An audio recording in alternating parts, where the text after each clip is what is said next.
Chris Payne from Euclid, Ohio, and you are listening to BBQ Central. Start the game! Let's go! We'll do it live. Okay. Do it live! I'll write it and we'll do it live! So to get that perfect barbecue, you use wood. Are you sure it's safe? Whatever. We put the lighter fluid on, strike the match, and... Oh! Should we call the fire department? That might be a good idea.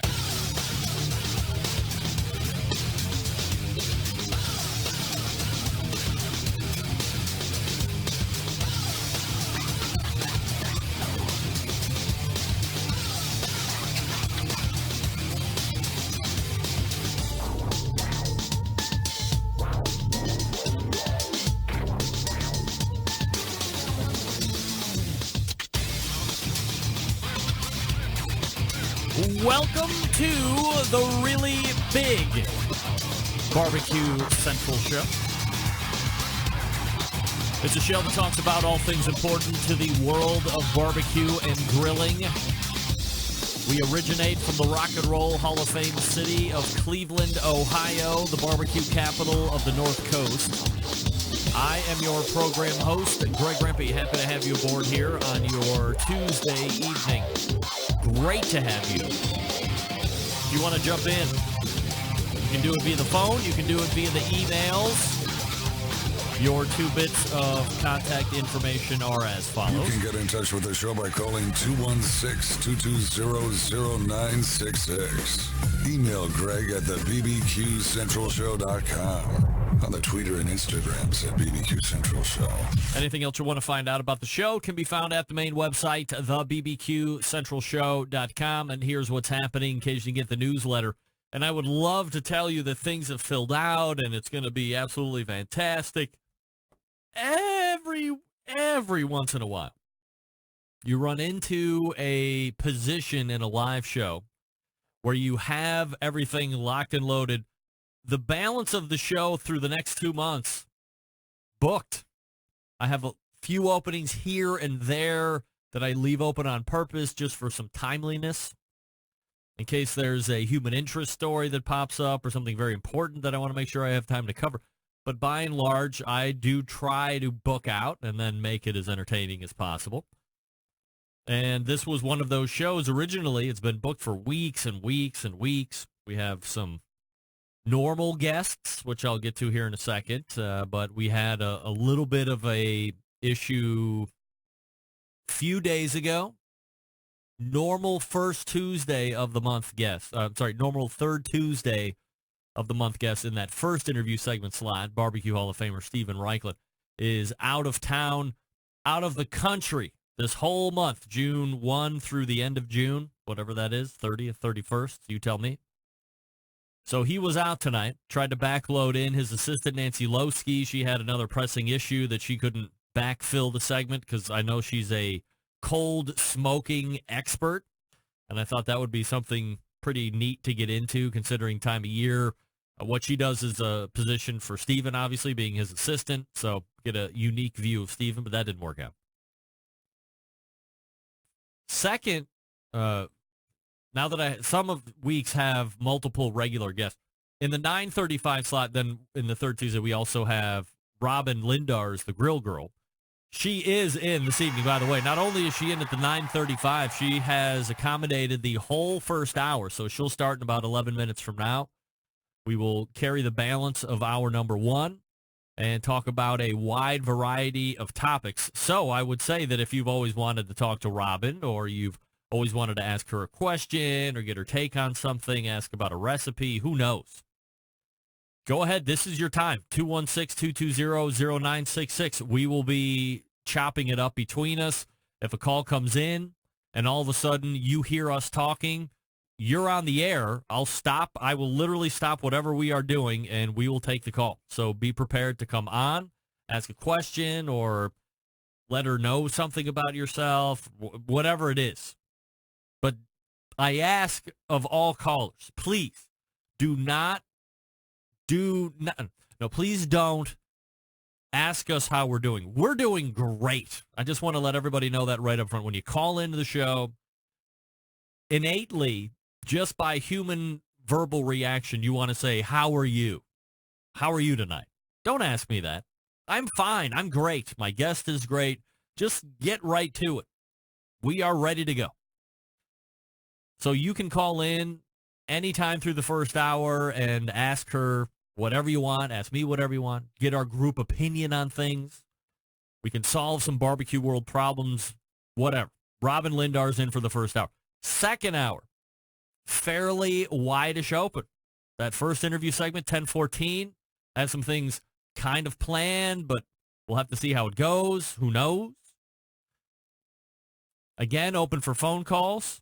Might have a guest coming in to recite poetry, poems from a feline nature. I know that sounds really weird, but it may or may not happen. And then closing out the show about a year ago, I believe it was July 3rd, we had a call, and I'm using air quotes for those listening on podcasts, from somebody who termed themselves Briskydorf.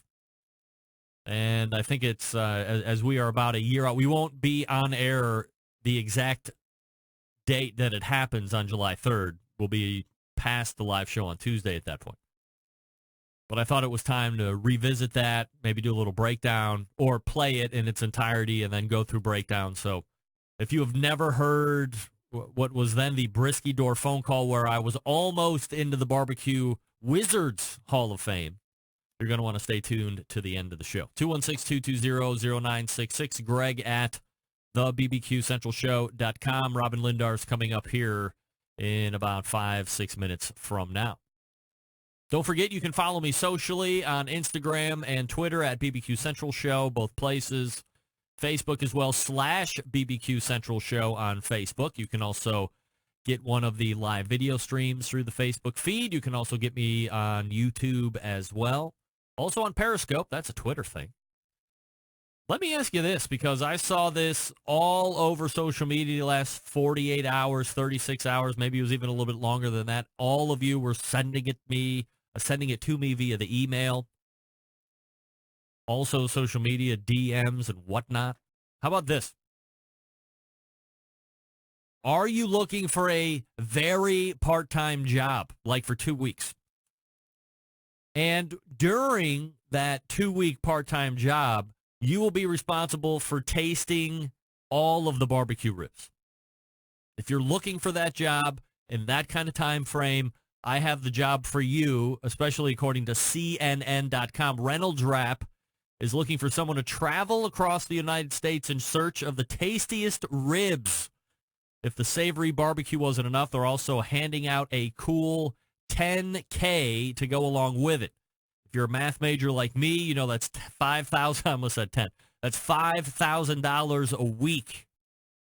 If you don't mind being paid to taste some of the best delicious barbecue across the country, posting envy-inducing pictures of all your food and falling asleep every night dreaming about your next rack of ribs, then you could have what it takes to be the next Reynolds Wrap Chief Grilling Officer, said the company in a news release. The person chosen will travel across the country for 2 weeks of August in search of the best barbecue in America. Along the way, the CGO will be in charge of posting photogs, grilling techniques, and other multimedia on the company's website and social media channels.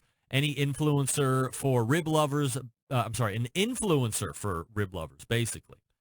The position includes prepaid travel and lodging for you and a guest. The hardest part, of course, will be picking who goes with you. Those interested in applying need to submit a photo of themselves grilling along with a 100-word essay about why they would be the best fit for the position. 100-word essay? Oh, forget it. Get that big stuff out of here. Reynolds Wrap, I am not. Andrew, you are not the fire.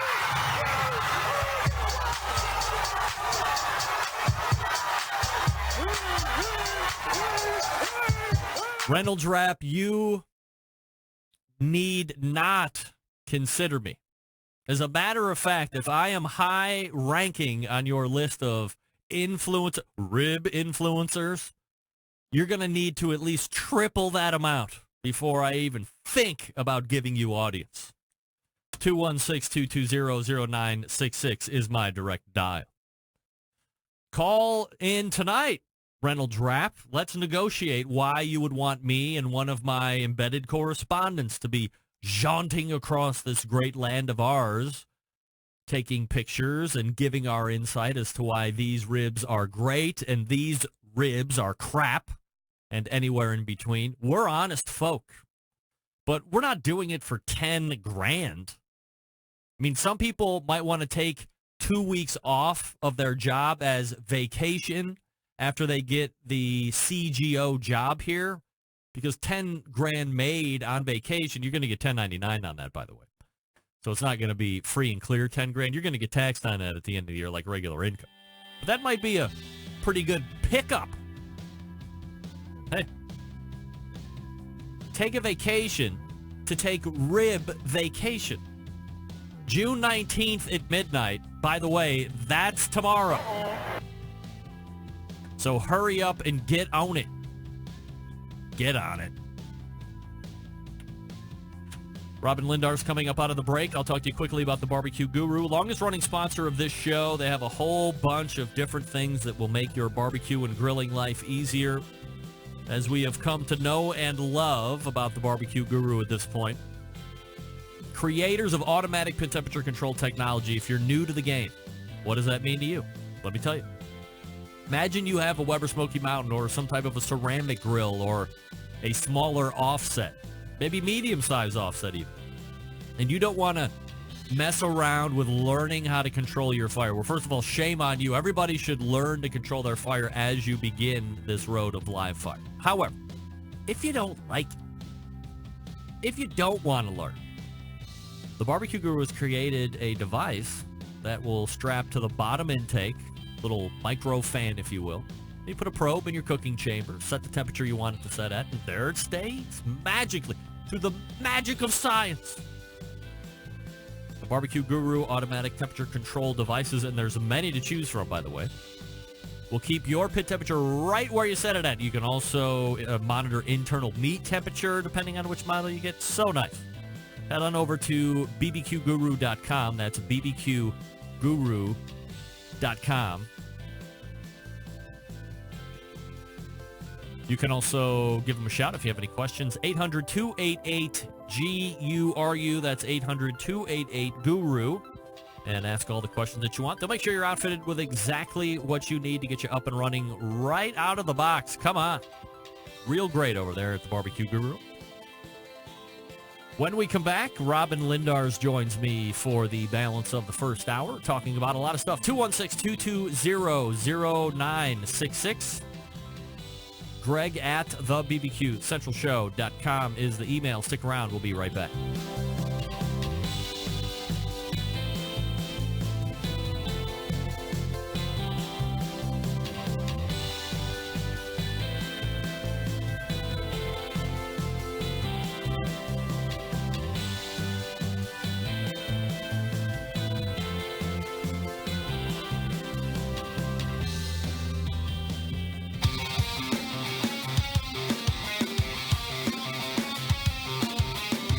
Broadcasting live from the Barbecue Central Show studios in Cleveland, Ohio.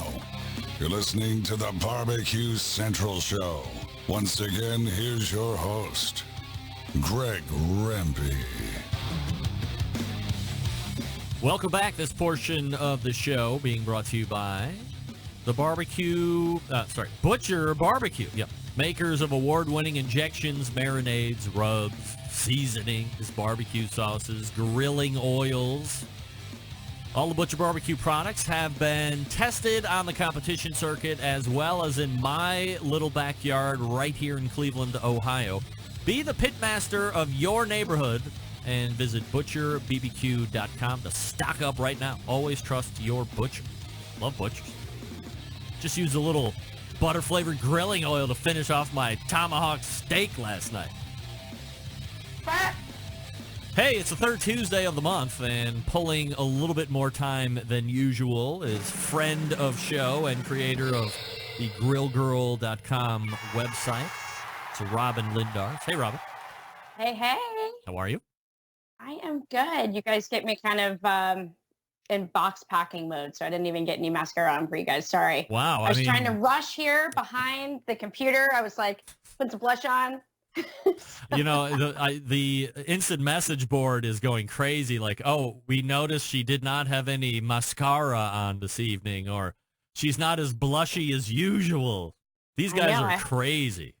I didn't get any contouring in. There's nothing. I mean, this is kind of my norm, but you know. Do you use crazy. Do you use an eyebrow blending brush?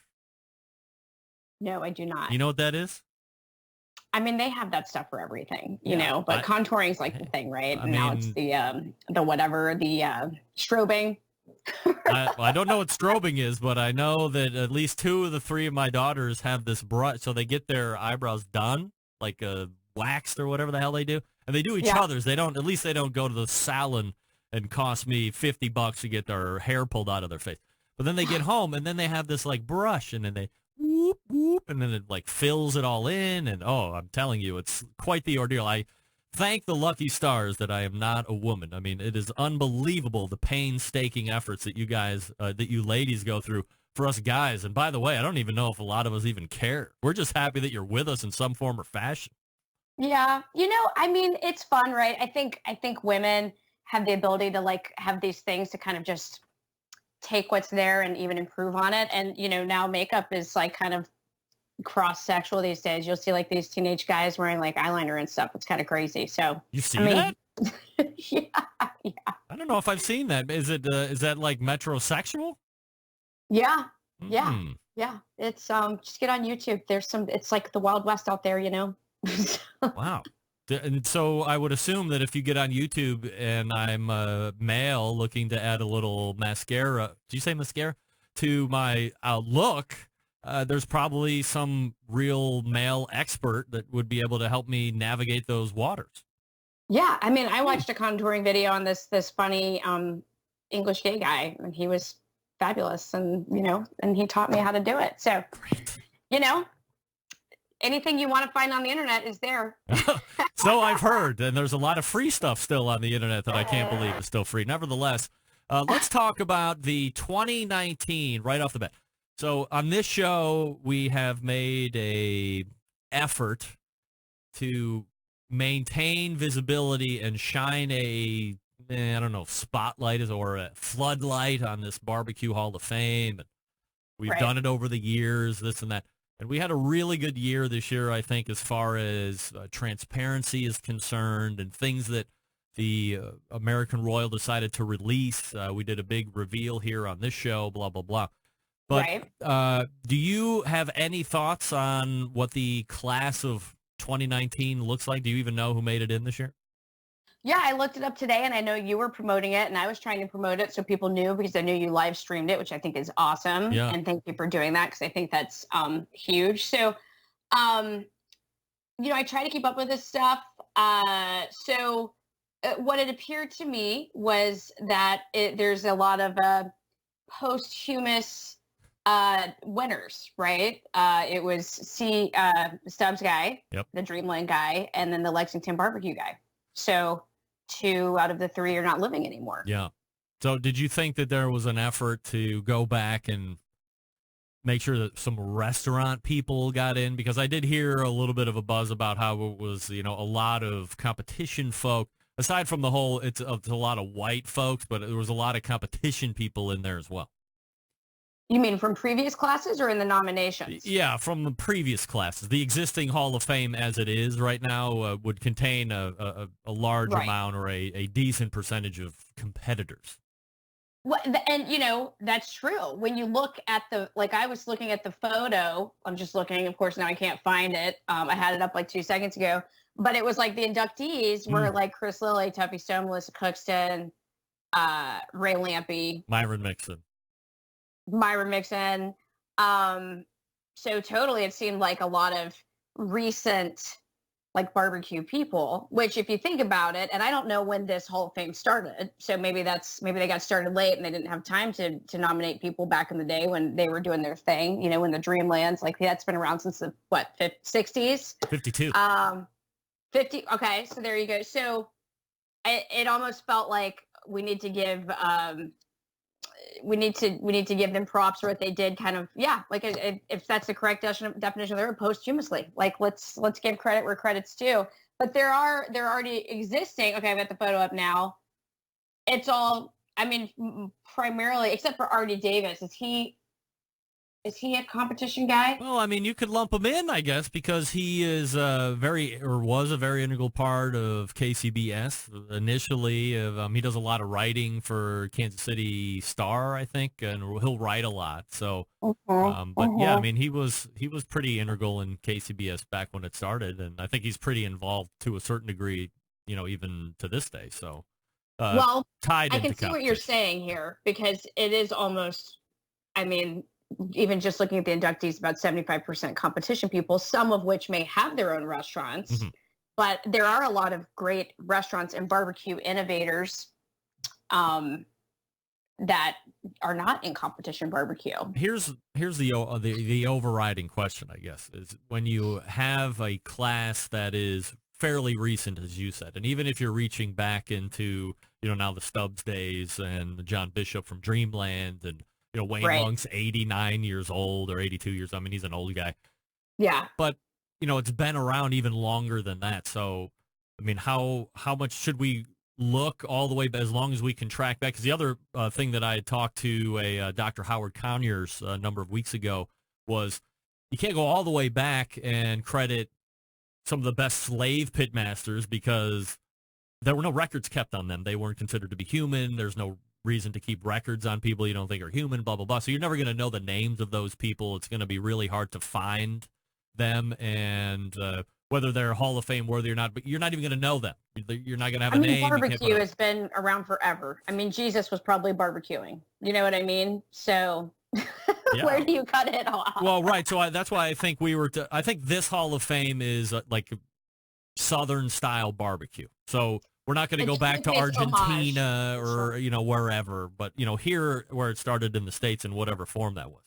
I think that's what we're looking at. So I'm just wondering how far they will go back. Or Ray Lampe said, maybe at the 10-year mark. So American Royal took it over in 2012. So we're now 7 years in. So maybe at like a 10-year mark, they do a big mass induction and make a huge wide base, kind of include everybody that is already passed away. And, this way you can have people that are alive to show. I think, potentially you have 2 of the 3 inductees this year at the American Royal, and they, they're not alive, so they can't go. So you're either going to hope that some immediate family members are going to show up and I mean, who knows if Wayne Monk is going to show up. I don't know what kind of condition he's in to travel and make a trip like that from Lexington, North Carolina. So you want to see the people that you put in the Hall of Fame, I guess, to a certain degree, show up to the Hall of Fame?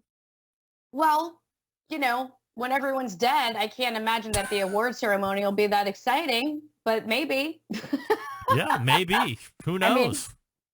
I mean, if their family accepts it, I guess. But yeah, where do you say, okay, like, are we going to, where are we starting to name people? Because where do you cut it off? Because barbecue has been around, like you said. I mean, barbecue is around because it was the inexpensive cuts of meat, and they are all about, it's the low and slow that make them edible and tasty, but people have been doing this stuff in there, digging a hole in the ground and roasting pigs for a long time. Timer in the instant chat said, "Oh, what rub did Jesus use? I smell a new bracelet coming." What do you think about that? I like that a lot. What would Jesus use? What rub would you? WRDJU. I like it. I mean, if he could make that many fish out of what he had to begin with, I'm sure he was an amazing. He had it down, and it's been all this stuff has been happening for a long time. According to literature, that guy could put water into wine, so I can only imagine what kind of a barbecue expert he would be. I mean, and Jewish people have been doing brisket for a long time. It's not like Texas just figured it out. This is to our point. Barbecue is not new. Robyn, weird question coming in from the instant chat. How tall are you? Not very tall. I'm 5 feet and 3/4 of an inch, and I round up to 1. 5'1". All right, we'll take it. 5'1" with shoes, right? Yeah. Yeah. All right. I think Hunter's got the short gene. I take him to the pediatrician, and I'm like, okay, Is he Friends like, seem a lot taller than him. is he but 50 I percentile think in he's height? really cute. Yeah. Is he 50 percentile in height? No, he's like 23rd. 23rd. Oh, geez. Yeah. On the He's a other pixie side, like me. my oldest was, man, up until I can't remember, because we had the book that you fill out every time you go to the pediatrician and they do the arcs. She was always over 100 percentile in height. So. Oh my Lord. Yeah. So Yeah, you've so got, she's well, tough. and that's why they're volleyball players. Yeah. 6-footers. So what are you going to do? Maybe Hunter will be a jockey. Maybe. I love horse racing. We can only hope. Now we have to. He can never eat, though. He's got to stay very short and very skinny to be a good jockey. So Yeah, like those wrestlers in high school. They're always like yes, spinning always in the cup. dieting. Yeah, wearing the rubber suits and whatnot. So you have something pretty cool going on. By the way, we're talking with Robyn Lindars from Grill Girl, grillgirl.com, her website, and you can follow her on Instagram at grillgirlrobyn. Do you know what your latest follower number is, Rob? I think I'm like 15.6. 15.6. Wow. Yeah, you were right around 15 last month, so that's almost I 1,000 think, you know what? followers. Once Wow. you get to a certain number, it builds on itself. I feel like. Yeah. Like I felt like when I got to 10,000, it got easier to gain more followers. But I do feel like, I don't know, I changed I'm just trying to do all the stuff that you do, right? You try to post every day. Sometimes I'm like, I don't want to post. I just don't feel like it. But I'm like, ugh. All right, let's not get into that. I already have questions about that, so let's not get into that. You have something pretty cool going on in, is it like a month or two? World Food Championships 2019 Fire Woman Challenge. It's in October, I think. Okay, October, right? Oh, yeah. So it's like during World Food Championships. All right. So, and as everybody knows, as Mike McLeod had said, it was either end of last year or whatever, that it's going to Dallas this year. This could be the new forever home of the World Food Championships, but we'll see about that. But this year in 2019, bummer to me. But. Yeah, right, because it was kind of backdoor to you, for the. Well, no, it was in Alabama the last couple of years, right? Yeah, but still closer. But yeah, I just, you had I think we had a discussion, or someone had a discussion on your show about it. But yeah, but I mean, maybe Dallas is easier logistically. Who the heck knows? Yeah. Maybe the airport, getting people there is easier. Who the heck knows? All right. So what is the Fire Woman Challenge, and how did you get to be a part of this? Honestly, I don't even know. I'm super honored to be invited. I think I met Mike at the steak cook-off, and we had a conversation, and we just kept in touch, and I think somehow maybe I got nominated. They say they were based on nominations, but I have to say I am like super honored to be in this group of really kick-ass female cooks. Who's in it? They call them pitmasters. Who else? I mean, a couple of them are professionally trained chefs, like Christina Fitzgerald, who also looks like a supermodel. For Lord's sake, her picture of her holding up her tomahawk is like, oh my God, are you a model or are you a pitmaster or are you both? I have no idea who you're talking about. Fitzgerald. Yes, you do. I have no idea. Don't joke with me. I'm not joking. Is it on the website? We should pull it up. Yes, she is a barbecue restaurateur out of Kansas City. City? I don't know. Anyway, it's a barbecue competition for ladies. There's 5 of us, and we're competing for the best meal cooked in 90 minutes, all over fire, no electricity. So I don't have all the details yet. I think it's similar to the, was it the Fire and Ice or Cowboy Charcoal one they did last year? I don't know if that's right, because I think Sylvie's in the instant chat. She can maybe fill in a little bit on how they're different. And I think Sylvie might have won one year, maybe, or she was really close. But I think that the Fire and Ice was a 2-day competition. I think one day was more of like a traditional barbecue. Cowboy Charcoal. Yeah, Cowboy Charcoal sponsored it, and they gave away money and diamonds. And but I think it was 2-day. One day was a barbecue competition, and then the next day was more of the grilling competition, I think, if I'm not mistaken. She'll chime in here in a second. But so how is it different this year? So it's just 90 minutes, make whatever you want? Yeah, I'm still getting the details. That's why I actually reached out to Mike today on the email, because I'm like, let me get all the details. But I think they're still kind of fleshing it out, because they say this is the first year they did this one specifically. So maybe they're taking some things they did with previous female-focused competitions. But from what I can tell, we can cook whatever we want in 90 minutes over on a grill, charcoal. And I think they may throw some things in later, depending on if a certain sponsor gets involved, like, oh, you have to cook X or something like that. So but it's do we very like open-ended that? right now based on what I've heard. You were on the show Chopped one time, and you bring it up from time to time, and it didn't go very well for you right off the bat. But like, are you down for these kind of competitions? Do you like it no matter what, or does it start to stress you out? Do you think back in the past, and are we starting to lose sleep tonight, or what's the deal? Well, it's both, but honestly, Chopped was that was so long ago for me, and I was earlier on in my cooking career, and just younger and less experienced, but also that was all filmed on television, which was totally nerve-wracking. So the whole experience was just you go to chop garlic and there's a camera there. So I think I was more overwhelmed just with all of it. All of it. It was just a crazy experience. And I think it also had an oyster fatal non-recoverable error with oysters I've not experienced with. I am an East Coast girl. Most of the oysters I've been able to purchase and cook have been from the East Coast. So what I got there just did not react the way I was expecting on Chopped. But going on national television and getting voted off the first round was really embarrassing to me. And I just was I can't believe I did that. And so it did cause anxiety for me. And then I wrote blog post about it called Post-Chopped Anxiety Disorder, kind of like PTSD. But, that was just how I was dealing with it. Yeah. But it was a cool experience. I mean, shit, I got to hang out with and meet some neat people. And the guy who won the entire series was on my episode. Who was that? Ernest Cervantes. Oh, from, yeah. Baked Bean or Burnt Bean Company. Yeah. And he's an amazing cook. Yes, and also totally. Timothy Grandinetti he's from Winston-Salem, and he has a restaurant. I can't remember what it's called now, but his barbecue team was called Guns N' Roses song, and now I can't remember what it's called. Sweet Swine of Mine? No, it'll come to me.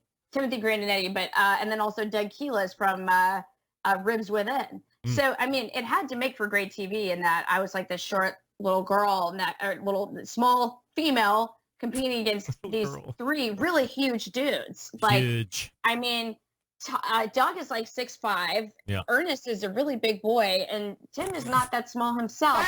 So, I mean, it was fun. I mean, I learned a lot, but I think honestly, I'm so just honored to be invited, and I think it'll be fun, and it's really more my element. Just cooking whatever I want for 90 minutes, and I'll have ideally, hopefully, time to plan exactly what I want. Mm-hmm. And go in with a dish that I feel like I can execute well and bring my best, and do my best and go out there and just try to kick some butt. And if, worst case scenario, I don't win, and best case scenario, I do. And either way, it'll be a cool experience, and I'm happy to do it.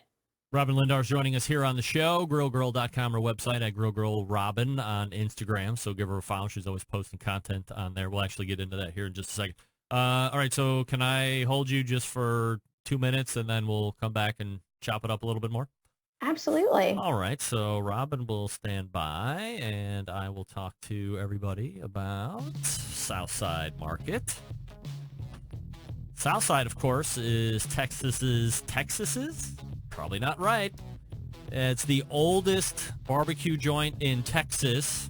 1882 is when it was established, and it's been owned and operated by the same family for 3 generations. Famous for the original beef sausage, coarse ground, and the natural pork casing. Totally delicious, by the way. And they also sell authentic Central Texas barbecue. All meats, including the prime briskets, are smoked low and slow for many hours over real Texas post oak wood. They ship nationwide via the online store, SouthsideMarket.com. They also ship fresh and smoked sausages nationwide.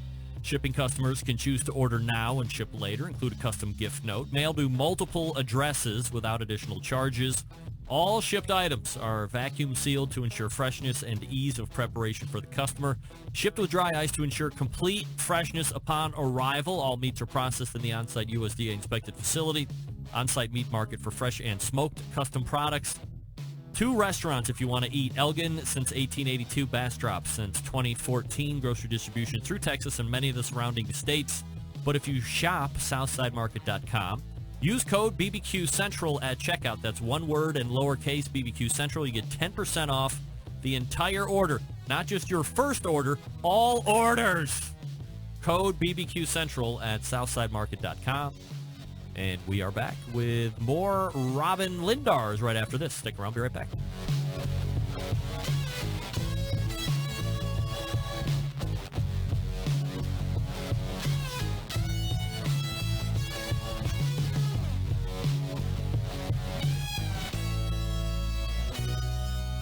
Continuing to produce incredibly mediocre content in an exceptionally professional way.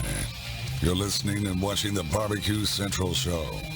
Once again, here's your host, Greg Rampey. Hey, this portion of the show being brought to you by cookinpellets.com, your number one source for quality wood pellets. For all of your pellet-driven cookers, visit cookinpellets.com for more information or to purchase. You can also visit amazon.com and purchase there as well. And we are talking with Robyn Lindars. Hey, Robyn. Thanks for joining and hanging through the break here. So Greg, I figured it out. I great. had pulled up the press release for the Firewoman Challenge. Okay. You guys want the details? Yeah. So it says, five of America's award-winning and exciting lady pitmasters will be invited to take part in WFC's new Firewoman Challenge. This special event is a sequel to the Fire and Ice Women's Barbecue Series, which just finished an impressive 3-year run thanks to Cowboy Charcoal. While this series will not occur in 2019, the WFC committee felt that its success was something that could be transitioned into an entertaining educational event for the food sports debut in Dallas. So it says each Firewoman competitor will be given a grill torch, and mystery ingredient that can be cooked to perfection within 2 hours. wow. There will be no electricity, no help, and no men involved in the process. No Now, men. I don't know if Come that's on. changed since this press release was written because they didn't say anything about a mystery ingredient. They just said, I thought they said cook what you want, but maybe I got confused. If it's So, called the Firewoman Challenge, why do they have to go out of the way to say there's no men involved? I mean, who gives a shit? I don't know. It's so lame that we even have to, like, say girls and boys. I mean, live fire right now, if you're not good, you're going to get your ass kicked by a guy or a girl. Period. Yeah. I mean, when I did that state competition at the Shed, a lot of like the top 5 were women. Yeah, what's her name? Shauna DePolo or whatever. I apologize, Shauna, Yeah, if you're I'm talking butchering about- your last name. But she was at the NBBQA thing like 2 years ago, and she beat everybody's ass. Without, I mean, like, boat raced them. She wins a lot. So, yeah, some of the best cooks in general out there are women, and obviously some of the best steak cooks out there are women. Some of the best cooks out there, period, are women. Suck it up. I know. I mean, it seems kind of silly that they would divide it up, but I'm super stoked to have the opportunity. But I hear you. I mean, it seems almost a little unfair just because, yes, women are equally as great grillers as That's right. men are. So, but- Robyn, if you were leaning on hopes of having a secret man in your camp, guess what? No men. Sorry. Can't cheat. No men. Well, Scott and I would be fighting about the way to cook stuff. Well, he would want to sous vide eat it this everything. way. Right? He would want to sous vide everything, and you would not want to season anything, and their fights would take place. Oh, dear the great Lord. sous vide family debate. So how drama. is that going in the house? How is the sous vide going in the house? Well, we're doing sous vide at home, but I mean, we never did it for Dad and I did not do it for that barbecue competition that state competition, which is like, it just caused drama because none of us could agree on the way we wanted to enter the steak. So then Dad and I broke out into teams and competed against each other. Well, so I missed my opportunity to break against tradition because the SCA was up here, I think it was last week. Is that right? I think they were up here last weekend in Hartville for an SCA event at Hartville Hardware, but I had a softball tournament that I had to go to. And I was going to bring my sous vide Supreme machine with a generator just in case they didn't have the power. And I was going to sous vide my steak, and I was going to bring grill grates, but it was going to be on the flat top side. And I was going to, right at the end, I was just going to, high heat for all browning across the top. No grill marks, nothing like that. And be like, here, That's F spot you. on. Here, you see. I think But that is exactly what you should have done. I think in some spots, though, you get punished. If you would have done that where you were at, you're not going to do well. But I thought here in Ohio, it was the first SCA event ever in Ohio. and I had an opportunity, a golden opportunity to buck the current trend and probably do okay. But I'd love to see that. It's those damn kids, Robyn. It's those damn kids. They're ruining everything. I know. Damn. And you know what? I honestly think people get so obsessed with the grill grate marks. Yes. Or the grate marks, the char marks being in a perfect crosshatch that I feel like I was doing this too, that I was maybe sacrificing flavor just to get those perfect marks. Yeah. Where I should have been really looking to get the perfect caramelization and the perfect like crust across the board. I don't know. I haven't figured it out yet. And sometimes I do think that the judging can be a crapshoot. Robyn? So. A Barbecue Central Show exclusive news update. Stand by for this. This is Greg Rempe reporting at the breaking news desk here in Cleveland, Ohio. And through my correspondent in Pittsburgh, Yins Love Barbecue, a.k.a. Doug Durda, who is informing me that somebody named Angel Todd won the Chillin' and Grillin' SCA event in Hartville, the one I was referring to. How old was she? 17 years old. And a girl who probably didn't have a man in her camp, so she didn't cheat. How about that? Nice, right? That's so cool. Yeah, good for her. Good for her. I'd like to get her on the show. So, Doug, make sure that you call that 17-year-old girl and book her here on the show. Don't call her, Doug. I'm just kidding. And let's ask her what she did, because like I said, I still have not figured it out. I almost feel like I was overcomplicating it, like getting in my own head. Yeah. Like, I need to do this, I need to do this, I need to do this. Just keep it simple and do what you've always done, and I probably would have done better that way. Robyn, let's talk about meats right now. Okay. I'm a little concerned that there is and maybe I'm concerned because I'm in the subculture too much. And my finger is firmly on the pulse, both fingers firmly on the pulse. Okay. And maybe it's not this way to the general John, Jane, and Joe, but do you think that we're getting romanced into thinking that we have to have much higher grades of beef than we really need in order to get good products? And I'm talking about prime steaks and Wagyu steaks, not necessarily the barbecue meats that we're talking about, because typically that thought goes into competition, and I don't want to even talk about that at this point. But just on a basic consumer level, do you think that people are a lot aware that there are much better grades of beef and that they need to be buying these in order to achieve a better end product, or is it just something that I think is more on the radar because I'm in it?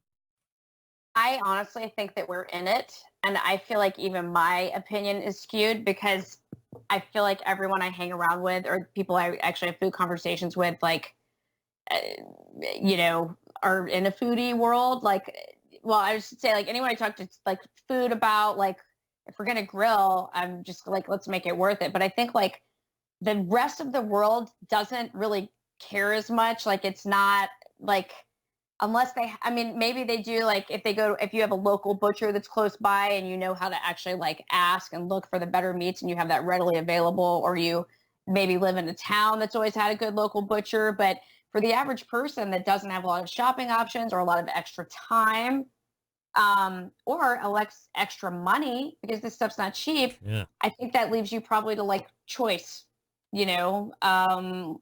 and I think a lot of it could be, and economics could be a driving factor. I mean, look at Whole Foods. I mean, they're not giving that stuff away, and I would always think of those as being, like, a higher quality, like, type beef you can get versus, like, for me, I have, like, a Publix, which is going to be, like, like, I don't know what you have up in Ohio. It's like a Giant Eagle or a Tops or a Price Chopper. You name the big chain around your area, right? Yeah. And I mean, even then my options, like, at Publix are going to be, like, the Greenwise, which is the, I'm just talking about beef here because those are kind of more the stands we're talking about. Like, chicken has its own, and pork, of course, but beef's the one that has all the really more the grades. Everything else is a little more, like, kind of standardized, or not standardized, but you know what I mean. There's not as much as variation in the other meats. But so, like, even their highest quality that I could just buy, their, like, off the shelf is going to be a choice, like a grass-fed choice. But even then, it's like, so my option is choice or choice, and that's the best I have. So, I remember having a conversation with Steven Reichlin maybe 2 or 3 years ago, and he said, hey, don't eat so much beef all the time. save your thin guilders, nickels, and dimes, and on a special occasion, go buy a prime steak or 2 or 3 or whatever for your family and have a beef event once a quarter or, twice a year, whatever the case may be. But save your money and buy really good meat instead of eating a bunch of commodity style on a regular basis. Do you agree with that or no? Do you think we eat too much beef as a public?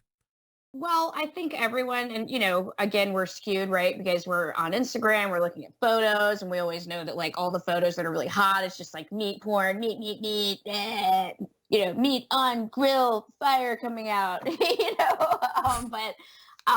which I do that too. But in reality, I think most people, and I think a lot of the females are shopping for a family, right? It's not always the dudes. I mean, I'm sure but it's not like, if you're feeding a family of 4, you're like, oh God, I can't believe I don't have Wagyu to feed little Jimmy tonight. I think it's just not as big of a deal for people that aren't as in our space. I think there are things that are coming up that are, not so much maybe even just the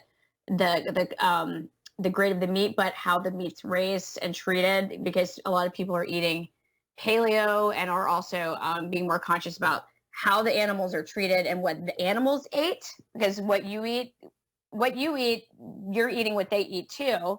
Those are things that are coming to mind. But I think we live in our own little barbecue world that skews our like kind of understanding of grilling and meat cuts. I think for most people, a good ribeye that's choice from your grocery store is still like an event for the weekend, not your Wagyu or Kobe that you spent $80 on and had shipped to your house or made a special trip to the butcher to get. Robyn Lindars joining us here on the show. Grillgirl.com is her website.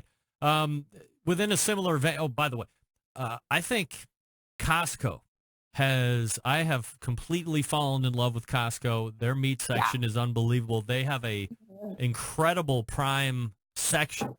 I had a 3.25 pound tomahawk steak for dinner last night, and it was $42. It was $12 a pound for prime beef. Can you believe that?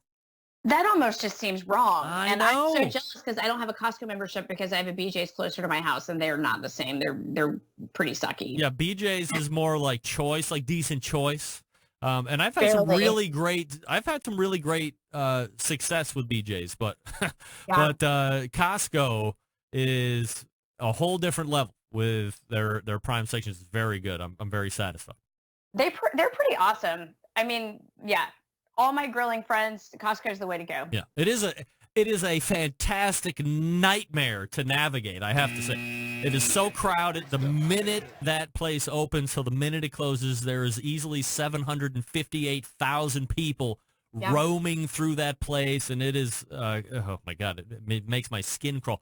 But it's worth it to go through the beef. Imagine doing that with a toddler. I did that once, and I thought I was going to have to, I don't even know how I made it home. I was like, I need a Xanax right now, or I need to go check myself into somewhere. Yeah. Well, oh my. It's a meltdown as we're leaving, and I'm pushing that really ginormous cart, and it was so stressful. Robyn, let me ask you, what is mezcal? Mezcal is like a tequila. Is it like a brand of tequila, family. Or is it? Oh, it's within the tequila type of. Is it an agave? Actually, I don't even know if you can classify it as tequila. It's in the tequila family. I know it's made from the agave plant. So, at Grill Girl, I have contributing writers, and I try to pluck up smart people that I meet. And the really kick-ass woman that submitted that recipe was actually the photographer for that. I had a little photo. I had an article in Flamingo magazine, which is funny because I'm obsessed with flamingos, but they're the magazine that covers stuff around Florida. Mm-hmm. And she was my contributing writer. I mean, she was the photographer for that story. And then I happened to have known her from a million years ago when she was writing for the Palm Beach or doing stuff for the Palm Beach Post. And I was like, hey, come write for me. And she's a freaking amazing craft cocktail maker. So she's the one that made that mezcal mint julep? Yes. Wow. Yes. So I would say that's kind of like a mint julep, but with agave, or not agave, from the equivalent of I'd say a more distilled tequila. Mezcal is kind of I think when and you guys can correct me. I'm sure I'm wrong on the chat.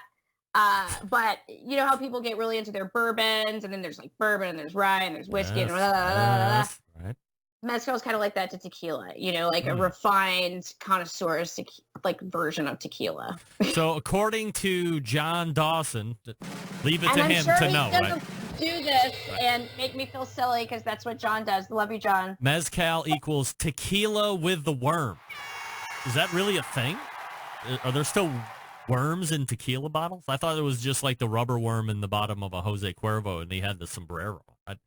Are there still real worms in that stuff?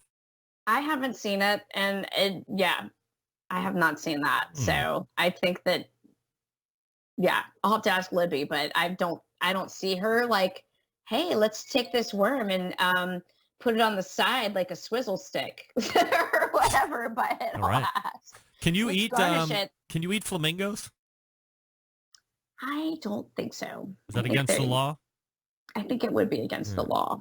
Would you? Yeah, but someone did say something on that art. That's so funny you mentioned that because when Flamingo magazine did the little thing on me, and they show me like standing there with like this, because the article they featured was my smoked fish dip, and they so I'm standing there with like the smoked fish in front of me and like glazing it with like some maple bourbon sauce, and someone in the comments is like, "Can you grill flamingo?" And they're like, no, LOL, smiley face. But it's funny you mentioned that because you're not the only one that would think that. Would you be more inclined to try a bite of horse or a bite of flamingo if you had the opportunity to try one or the other? Well, flamingos are like my spirit animal, so I think it would be weird to eat my spirit animal, so I'm going to have to say the horse. Spirit animal. Speaking of which, do you see my dog in the background there? He's like lying there. Yeah, well, you can see we're obviously high-octane entertainment. He's like right out. Wow. It's so rare for him, too. Last question. Let's talk a little bit about Brussels sprouts. Are you a big fan? I am a big fan. What do you like? Like, what do you like? How do you describe Brussels sprouts to somebody who had maybe a early childhood aversion to them? I was never even like given one. I don't know if my parents didn't like them and they just never put them on the table or whatever, but I don't ever remember seeing a Brussels sprout in my life until about 5 years ago when I had one on accident. And I was like, what is everybody complaining about? But if somebody said, what's a Brussels sprout taste like? How do you describe it? Well, I think the way you see people cook Brussels sprouts now that is different than how they used to historically be cooked is that everyone's caramelizing them and getting that nice crustiness on the outside, you know. Though what you still usually need to do with Brussels sprouts is give them oftentimes a parboil because they just need to be parboiled. Otherwise, it just takes a long time to cook them. So it just depends on your timing and how much time you have. That recipe specifically you're referencing on my website was by John Solberg, who is my resident expert. I talked him into being my expert for the site to do really specific just to Big Green Egg content. I am not sponsored by any way with Big Green Egg. Like, we're friends, and occasionally they'll give me product, but you know, they're not like sponsoring me. But I just felt there's a need because eggheads are such a big market out there, and there's a lot of people are really hardcore and looking for a recipe specific to the egg. That we've done a lot of that. But back to that recipe. So I always feel like the way to do Brussels sprouts is to really finish it with like a nice caramelization on the end, like in cast iron or on the grill. You can just do it directly on the grill and get that char. But they do benefit from usually a parboil in the beginning just to kind of like 5 soften minutes? them up a little bit. Like, you got to cut them in half, and do you have to like outside?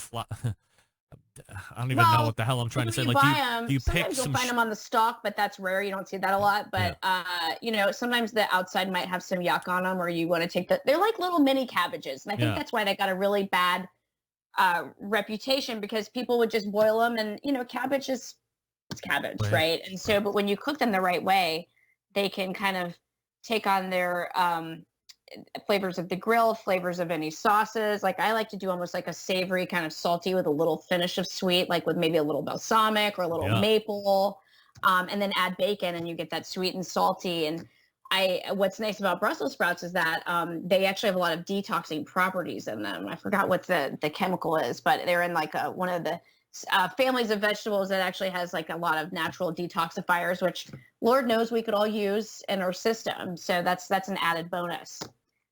Wow. All right. So Yeah. if you are looking for recipes like a mint, a mint julep, a mighty mezcal mint julep, or some Brussels sprout tips, what have you, you just run right over to grillgirl.com and see what Robyn's up to or what her contributing writers are up to. Of course, you want to follow her on Instagram at grillgirlrobyn. And on the third Tuesday of the month, typically in the second interview segment, but tonight we're pulling a full hour here. You can find her right here on the Barbecue Central Show. Robyn, always appreciate the time. Thank you so much. You know you're my brother from another mother, Greg. Thank I love you. ya. Love you. There's Robyn. Grillgirl.com. I'm her brother from another mother. People saying that still? Grillgirl.com and at grillgirlrobyn, and she is quickly approaching 16,000 followers. As she had said, there is some kind of magic number. I do believe, regardless of the number, if you're not posting good content, you can continue to grow, but it's not going to be nearly the growth that you're hoping for. But she's on it. She's posting and interacting, doing a lot of relevant content. So I believe her growth is much quicker than a lot of crap accounts. And I'm just using that term in general. I'm not there yet. I'm like almost at 5,000. Come on. I mean, can everybody follow me on Instagram so I can start linking out? That's all I want. Give me to 10,000 followers. What do I got to do? Buy some followers over here? My engagement is great, though. All right, thanks again to Robyn Lindars, the Grill Girl. Smokin' Joe's Pit Barbecue has a crap Instagram account. Yeah, join the club. We all do. Once again, her website, grillgirl.com, and Instagram account at grillgirlrobyn. Give her a follow, and we will come back to wrap the first hour right after this. Stick around. Be right back.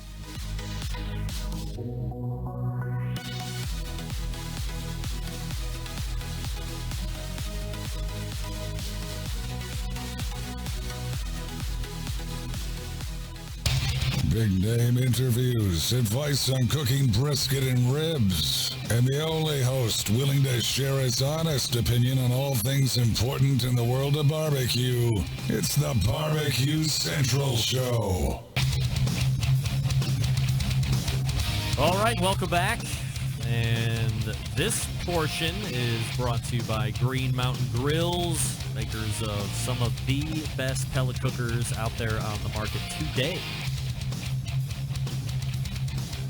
Actually, I'm ahead of myself. That's what we call a teaser in the biz, folks. I'll get to that later. And I thank Robyn Lindars from Grill Girl for joining me. Lots of cool talk there. We talked about Barbecue Hall of Fame. We talked about how far the Hall of Fame might go back. If it will go back any further than what the class of 2019 has bought. I mean, you know, that's 1952. Was it 1952 or 1958 that Dreamland was in there? 58 is now sticking in my head for Lem's Barbecue for some reason. And then in 62, Lem's opened the second location. I'm full of useless barbecue knowledge. I'm full of barbecue knowledge. She's also one of 5 competing in the World Food Championships 2019 Firewoman Challenge. And there will be no men. There'll be no men in any of those camps.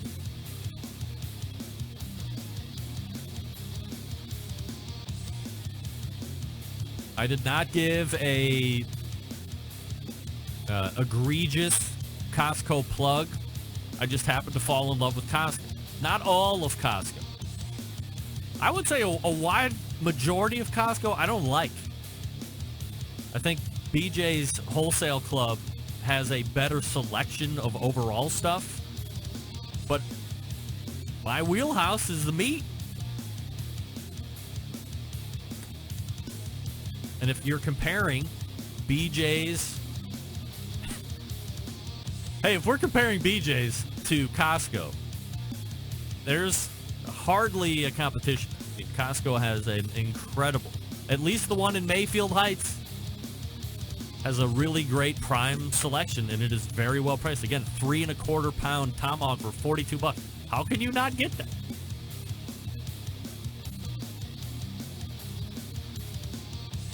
All right, we are heading to the second hour. Refresh libations, and I'll meet you back in 2 and 2. Stick around. I'll be right back.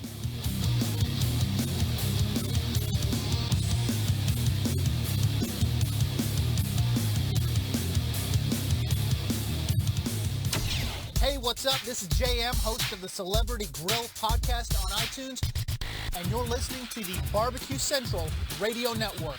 All barbecue and grilling, all the time.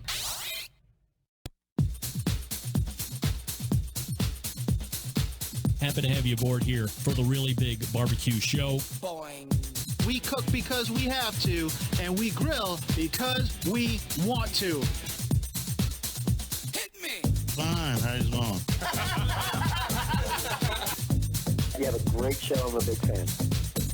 Boing. So what seems to be the problem here? This man looks like he's dead and he's in the crackle. Charbono! It's all about the Charbono, dude! Succulent fish, what? He ate 2 feet or wiener. But listen, Lavernius, shut your face. I'm shaking like a dog shit peach seeds. We have top men working on it right now. Top men. Hey, welcome back, and you are now into the second hour with us.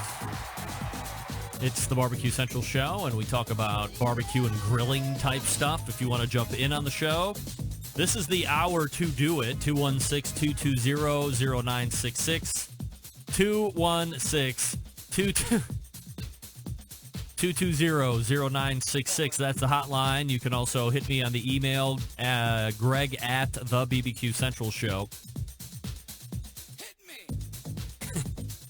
I'm telling you, I don't want to pull, if you love Facebook, I don't want to discourage you from using it, but the conversation that is going on in the YouTube chat right now, I don't even know what to say.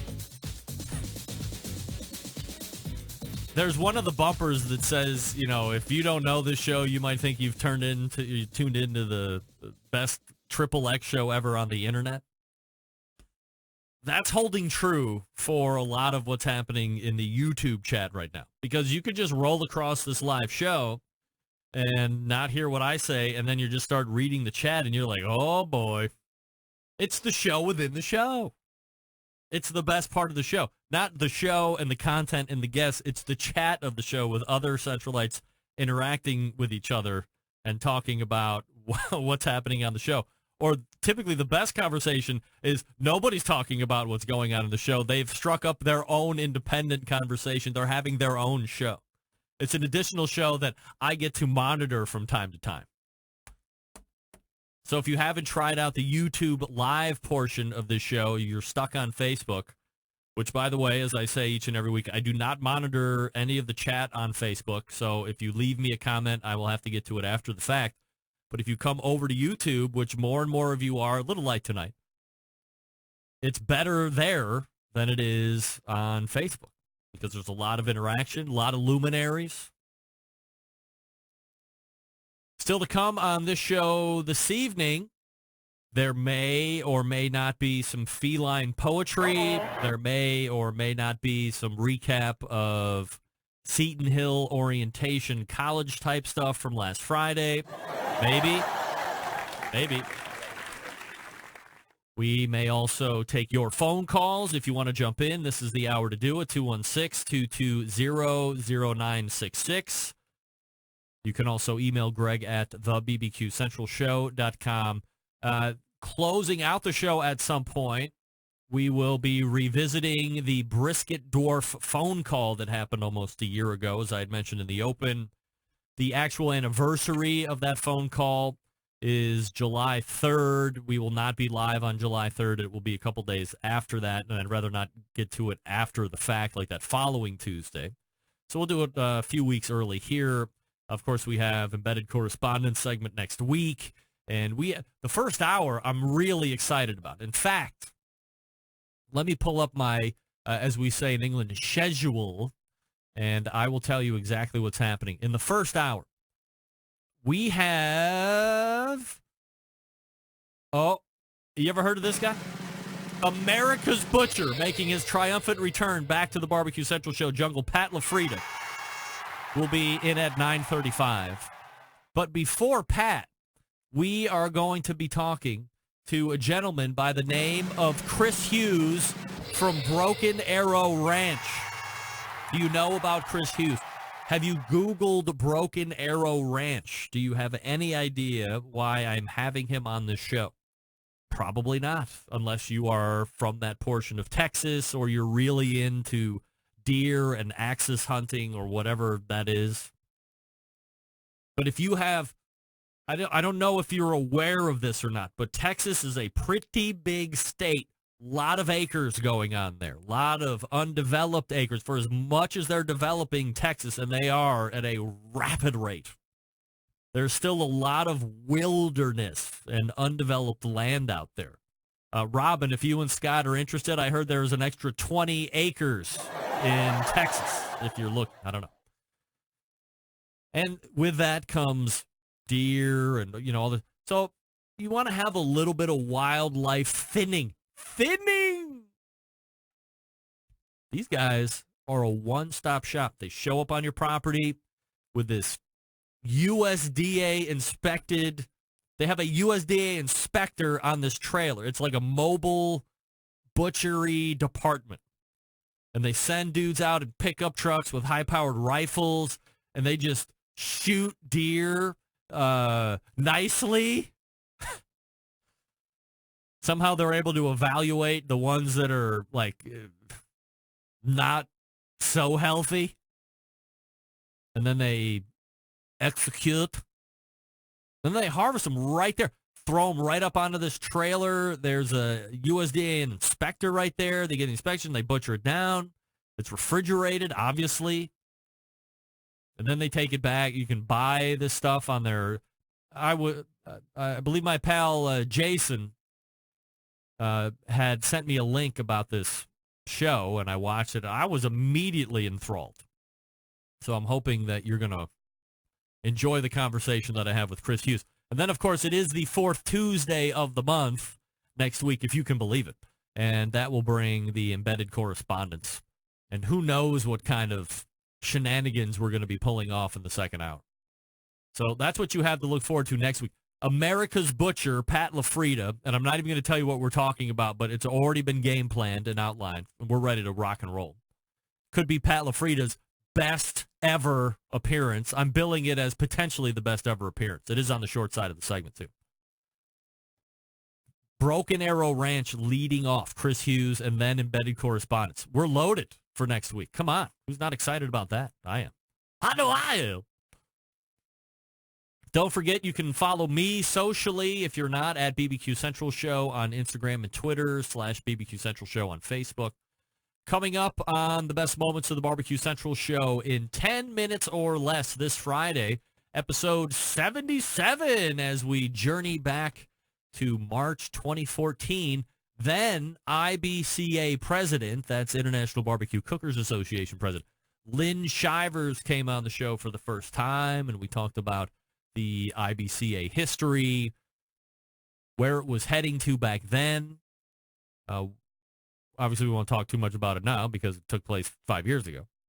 But you get a good history of IBCA and how it has progressed over the years. And then in the second portion of that show, Clarence Joseph, who is the pitmaster of Mama and Papa Joe's Barbecue, also appears. And we talked about barbecue in general, how he got into barbecue in just from a high level, and then when he found competition. Of course, he's a big IBCA guy as well, or at least he was back in 2014. And we talk about why he found his most interest in competition being governed by IBCA. So make sure you subscribe to the podcast. That's the only way you can get the best of show. And that is delivered to your podcast catcher around 1 a.m. on Friday morning. So you have ample time to get caught up on not only the Wednesday, Thursday podcast if you missed the live Tuesday show, but then you get the Friday special delivery. of the best moments of the Barbecue Central show in 10 minutes or less. Last week, I was playing you some audio of David Huff, who got a coverage ticket of the Meat Church barbecue class that he does in his backyard. He did it with Malcolm Reed, and we heard the interviews that he took with Matt and Malcolm, but he also got a couple interviews with some of the guests. One was from a dude named Enrico from Italy, and here's what he had to say. Okay, what's your name and where'd you come from? My name is Enrico, and I come from Italy, northern Italy. What brought you all the way here to learn from this class? I'm a huge fan of Matt's products. I wanted to improve my barbecue skills. I would start a business about barbecue in Italy because there is no authentic barbecue in Italy. Crime. And I really liked the class because, the way to trim a brisket properly, techniques, the temperatures, I really enjoyed it. Is there anybody teaching that in Italy? Yes, but it's not authentic barbecue. Yeah, they cook it in oven, and the barbecue culture in Italy is not so common. Usually we intend barbecue as grilling because in Italy there's a huge grilling tradition, but not authentic barbecue. Not the traditional smoker, low and slow. Yeah. So what have you learned in this class today? Do you feel like it was worth the trip over here, the money spent? Do you think you're getting a good knowledge base? Yes, okay. Definitely. It was very useful. Is there anything maybe you'd recommend or you'd like to see different about the class? It's been perfect to me. All right, thank you very much for your time. Look at David Huff pulling these professional-style interviews. Good job, Dave. Maybe next week we'll get to the last one, who I've entitled A Lady from Texas. I don't want to get too specific, but a lady from Texas. We're rounding out those in-person interviews. If you missed the show last week, go back and get it on podcast. I'll talk to you about Green Mountain Grills right now. Some of the best pellet cookers out there on the market. That's right. 3 different models to choose from. Sizes, of course. Jim Bowie is the biggest one. Daniel Boone is middle size. Davy Crockett, that's the portable one. Believe it or not, we got the NBA draft on Thursday, and then, while we have a couple weeks of baseball season in the spotlight, football season is going to be coming soon, and that means tailgating. Davy Crockett is the best size tailgater you can possibly have.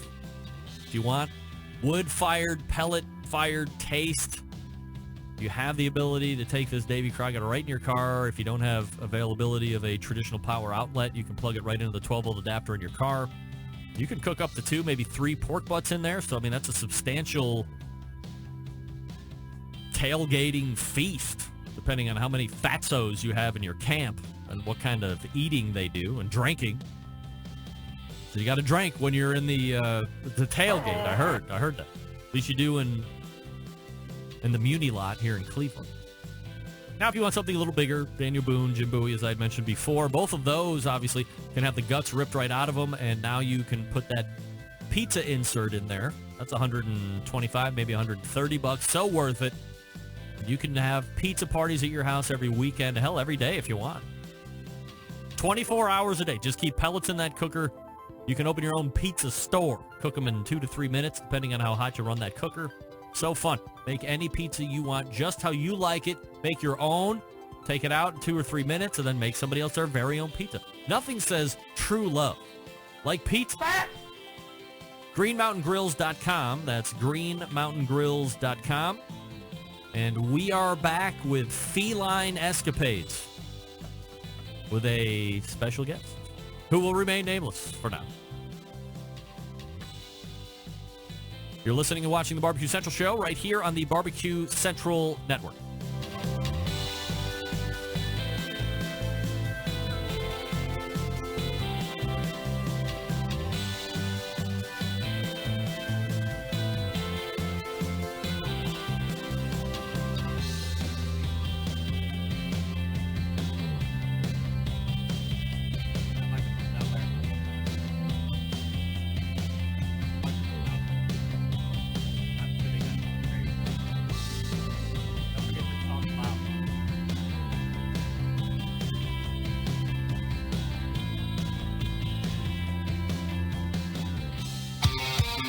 The only show giving you a monthly visit from a doctor of barbecue. A man actually named Meathead. The author of a barbecue Bible. Bloggers, reviewers, competitors, and manufacturers by the dozens. It's the Barbecue Central Show. Once again, here's your host, Greg Rempe. All right, welcome back. This portion of the show being brought to you by Smithfield. That's right. Hey, are you signed up for the Smokin' with Smithfield National Barbecue Championship? Registration is free, so sign up today. Hit smokinwithsmithfield.com. That's S-M-O-K-I-N, smokinwithsmithfield.com for all the deets. And if you are ready to find out where you rank against all competitive barbecue teams across the country, you visit the same website to check out your rank on the Smokin' with Smithfield National Barbecue Championship leaderboard. Again, that's smokinwithsmithfield.com. That's S-M-O-K-I-N, smokinwithsmithfield.com. You do have to be registered. Doesn't cost any money, but you do have to be registered in order to be available to be potentially picked and or qualify for that year-end National Barbecue Championship that they are sponsoring. And again, that website is smokinwithsmithfield.com. We have a lot of different things going on here this evening. As I had mentioned, we had a number of dropouts over the course of the last up to 3-4 hours before the show, believe it or not. Rarely it happens, dropouts, but they came fast and furious like the plague of the late 1600s. And here to fill in just for a little bit, maybe the whole segment, who knows?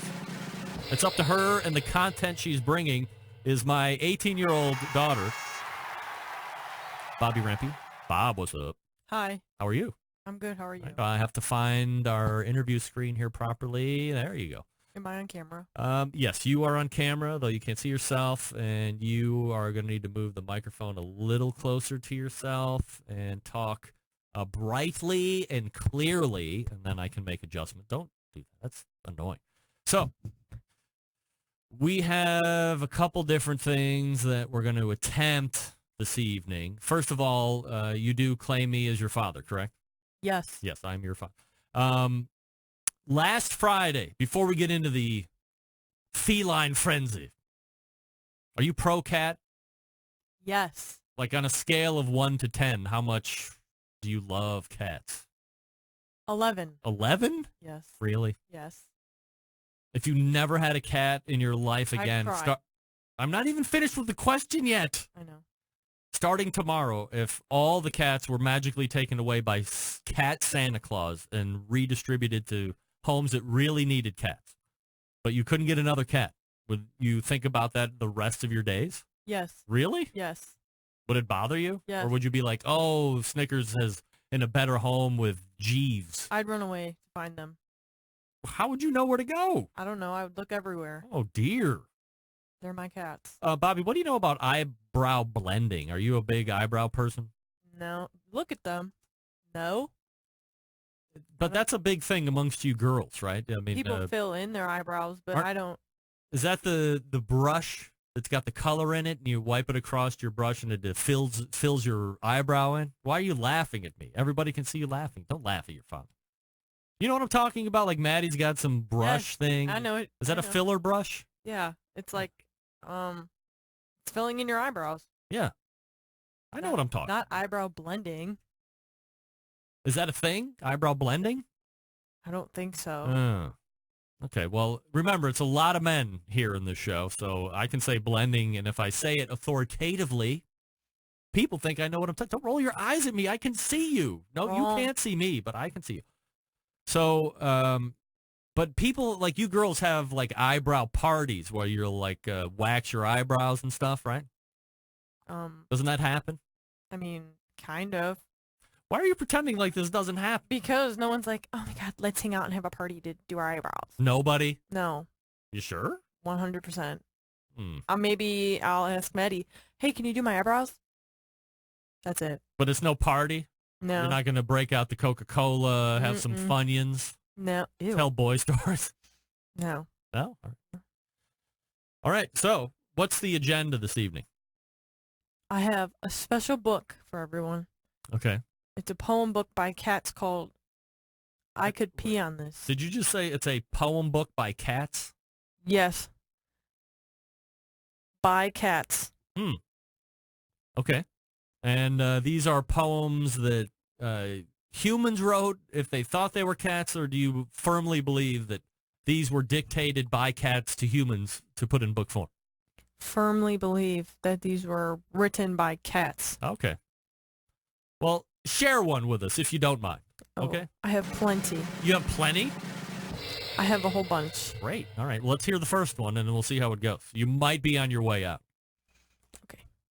The first one is called I Could Pee on This. Her new sweater doesn't smell of me. I could pee on that. She's gone out for the day and left her laptop on the counter. I could pee on that. Her new boyfriend pushed my head away. I could pee on him. She's ignoring me, ignoring her. I could pee everywhere. She's making up for it by putting me on her lap. I could pee on this. I could pee on this. The end? The end. I like it. Like when they said he pushed my head away, I could pee on him. I would pee on him too. Oh, that's gross. If I was a cat. Okay. Should I do another? Okay, here we go. Feline poem number 2. This one is called I Lick Your Nose.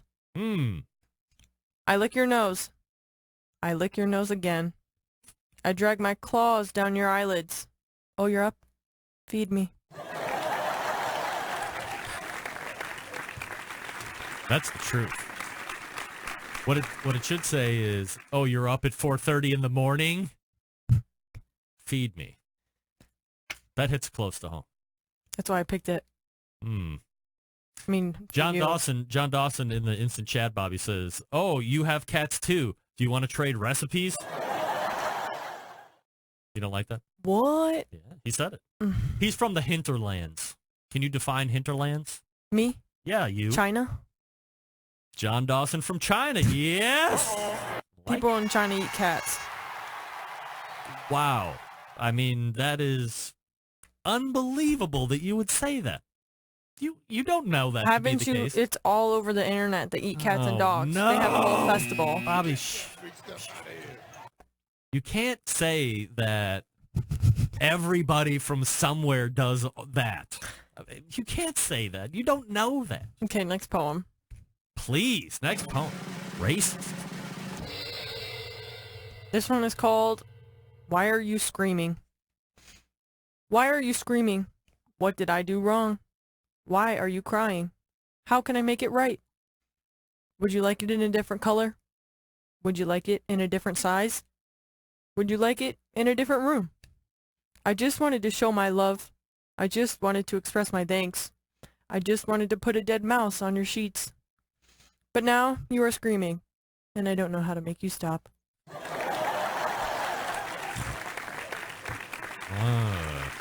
I'm glad we don't have dead mice on our sheets. Although remember that one time when one of those cats, probably Peanut, Definitely Peanut. had the dead, was it a mouse or a chipmunk? Somebody let him in and didn't check his mouth. I think it was Marley. And he ran then up Mom underneath saw. my bed and he laid it underneath our bed. Luckily, it had already been expired.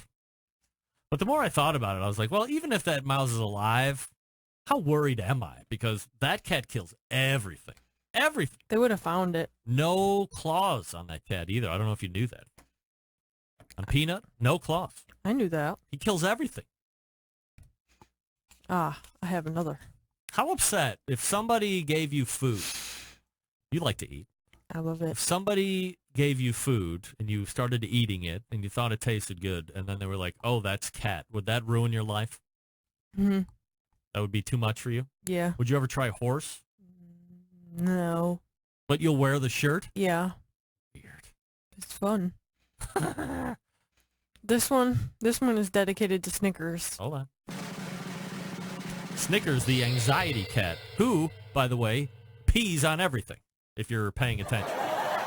This reminds me of him because he has to take medicine. Do you want some, like some music behind it? No, it's okay. You sure? Yeah. Okay. This one is called I'm Not Paranoid. All right. I'm not touching my food because there's a pill in it. I'm not having that treat because there's a pill in it. I'm not going near your hand because there's a pill in it. I'm not playing with that toy because there's a pill in it. I'm not going into that room because there's a pill in it. I'm not sleeping on that couch because there's a pill in it. I'm not looking at the sky because there's a pill up there. I'm not doing anything because there's a pill everywhere. You may think I'm paranoid. You may think I'm rather nuts. But you're not going to fool me twice. And besides, I think I can cure hookworm with my mind.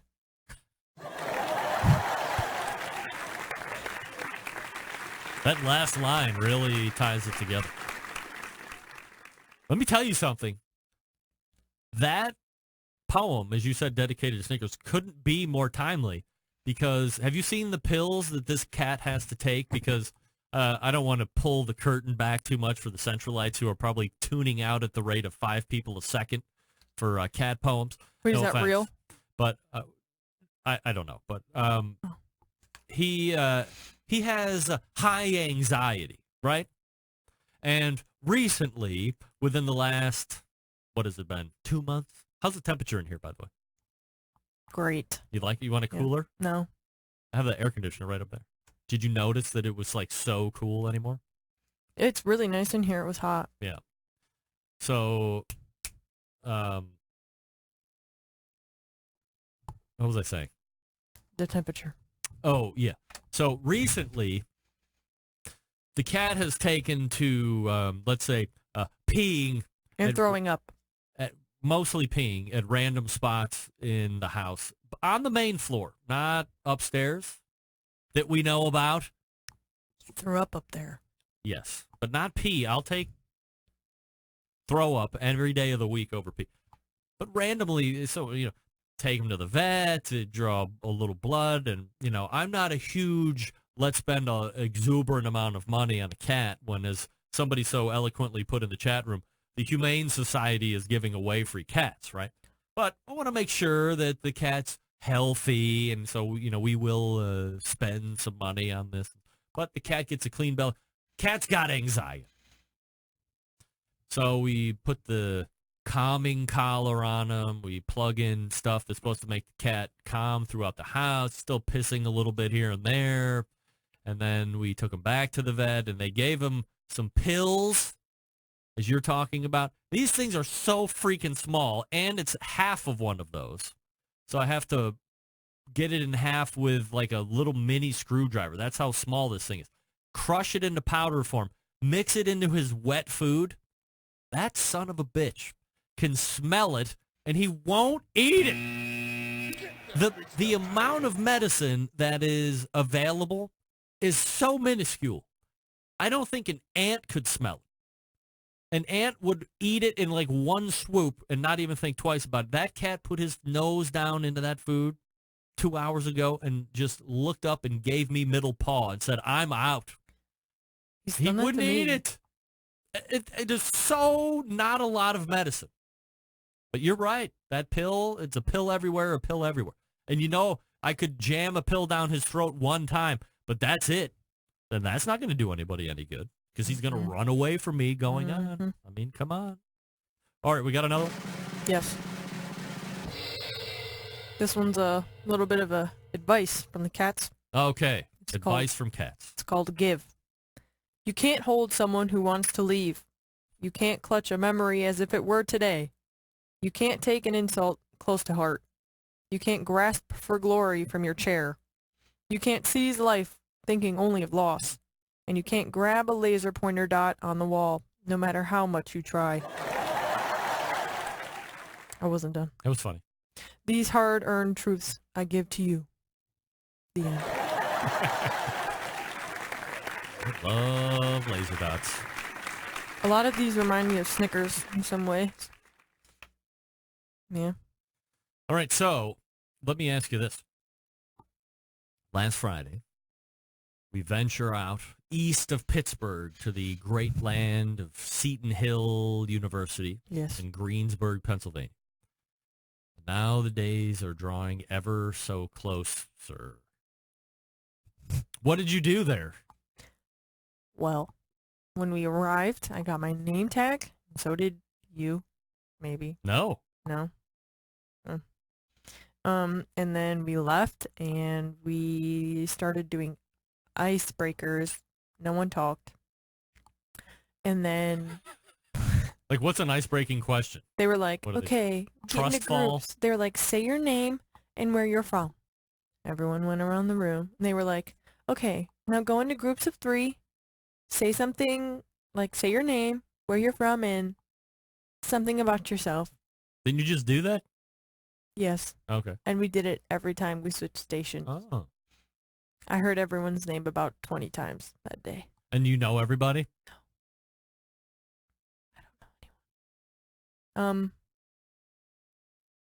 What else did we do? You register for class? Yes. Mm-hmm. I got my classes. Oh, here's breaking news. A Barbecue Central Show Breaking news. exclusive news update. Greg Rempe in the breaking news desk here in Cleveland, Ohio. Breaking news that Bobby Rempe is part of the very first nursing class of Seton Hill. So 2023, potentially, you could be coming out as the first class of nurses that Seton Hill is putting through. Hopefully we're good. And a lot of the people at campus were like, oh, we're very excited for this little nursing class that we have. Mm-hmm. This program is really going to take off. You're going to be piloting that. Oh, yeah. Yeah. Very OG. exciting. And are you really looking forward to being a nurse in life? Yes. Like, what most excites you about? What kind of nurse do you want to be? I don't know yet. I was thinking surgical nurse because I don't want to go to school to be a doctor because... Who does? Yeah, that's too long. Too much money. Yeah. And then I don't want to be a nurse practitioner because that's hard. Like, that's harder and more school. Harder than being a doctor? No. Than a nurse? Yes. Okay. But the one thing about a nurse is you got to deal with all the dirty stuff. Like what? Puke and poop. Oh, like real life stuff. Yeah. So you're not looking, so that's why you might want to be an OR nurse. Yeah. Even though you'd probably Plus, have to I think deal with surgeries are cool. Yeah. But I don't know. I feel like cancer, like, you know, where they do the chemo and, or like ICU or kids. Put up your tattoo. Somebody's asking to see what it says. What does that say? Can you see it? Well, I mean, you're a little far away, but what does it say? That. Okay. Now go from elbow back so they can read it. Huh? Yeah, there you go. Right there. Thy will be done. Yes. Okay. Why did you get that? Because my teacher said something, well, she said that on a retreat we were on after everything with Walsh happened, and I was like stressing about what I was going to do for college, and Nobody knows what that means, but that's all right.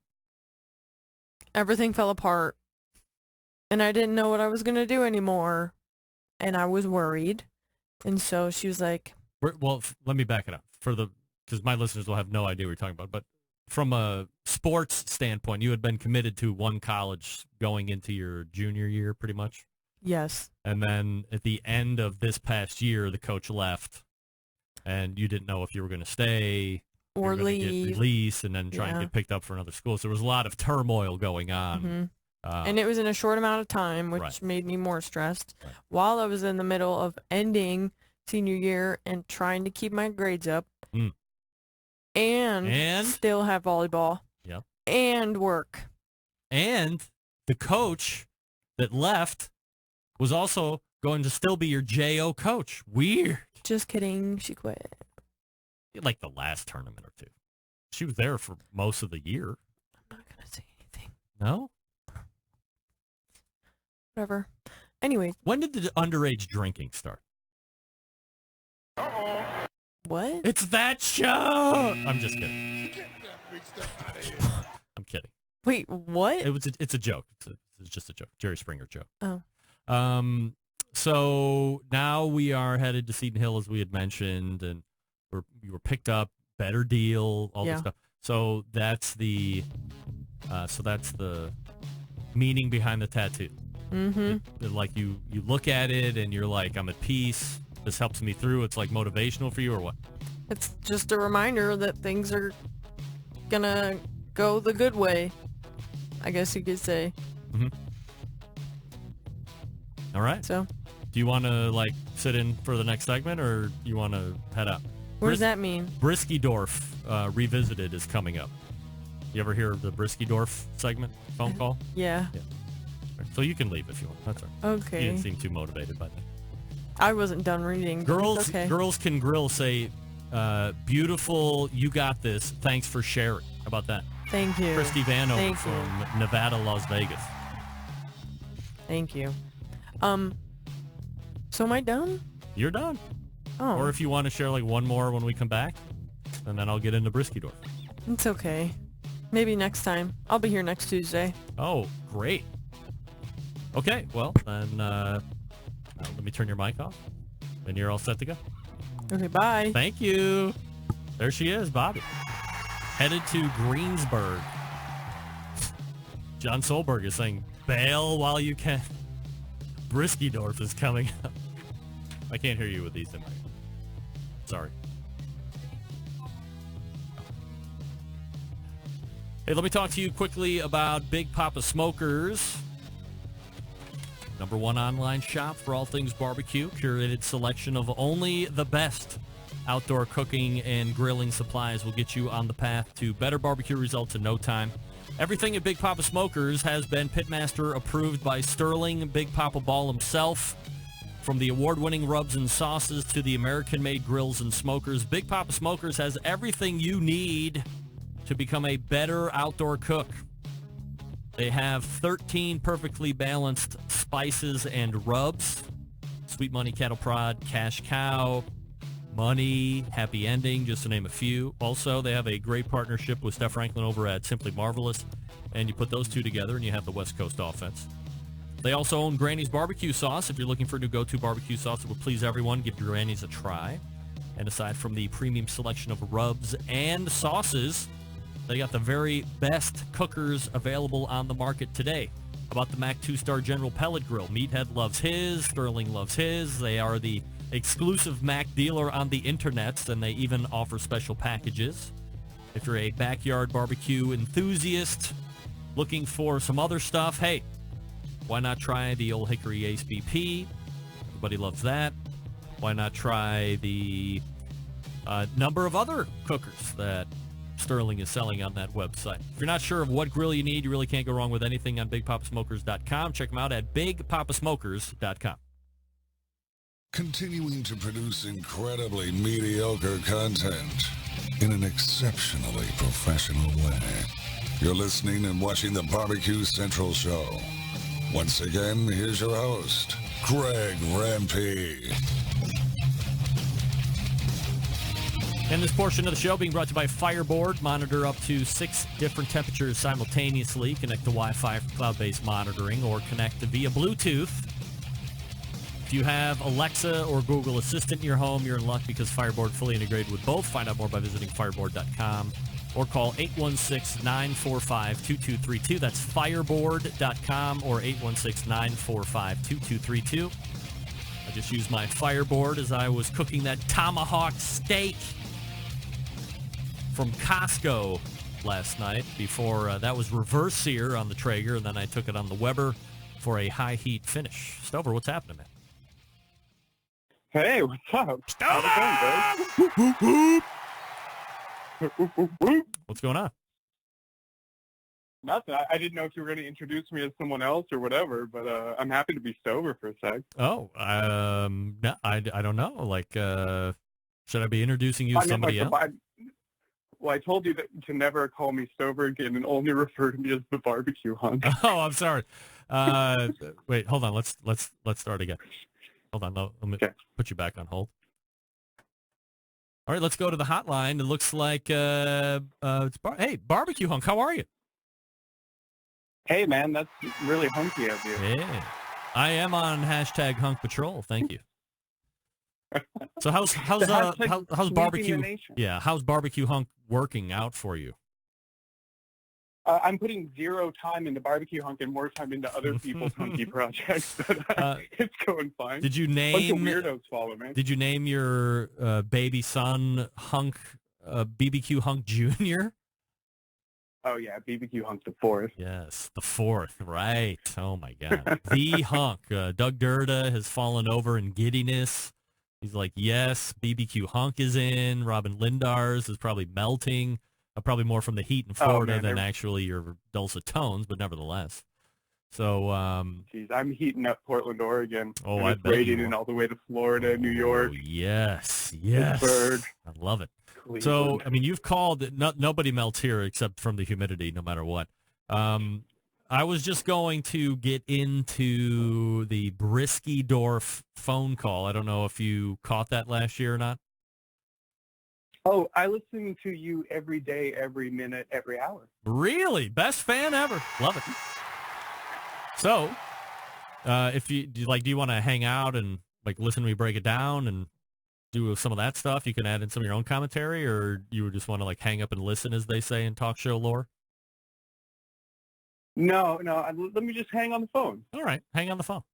And so let me set this up properly. For those of you who are not familiar with the show, or you've just found the show over the last handful of months and haven't started to dig through the extensive archives of the Barbecue Central show, about a year ago, so it was July 3rd of last year is when this call actually took place, and we had just talked about the Barbecue Hall of Fame and how I may or may not have been excluded because my attitude sucked, and then a phone call came in from somebody named Brisket Dwarf from Porksville, Pennsylvania. So you'll hear it all here in just a sec. I'm just trying to give you a little setup.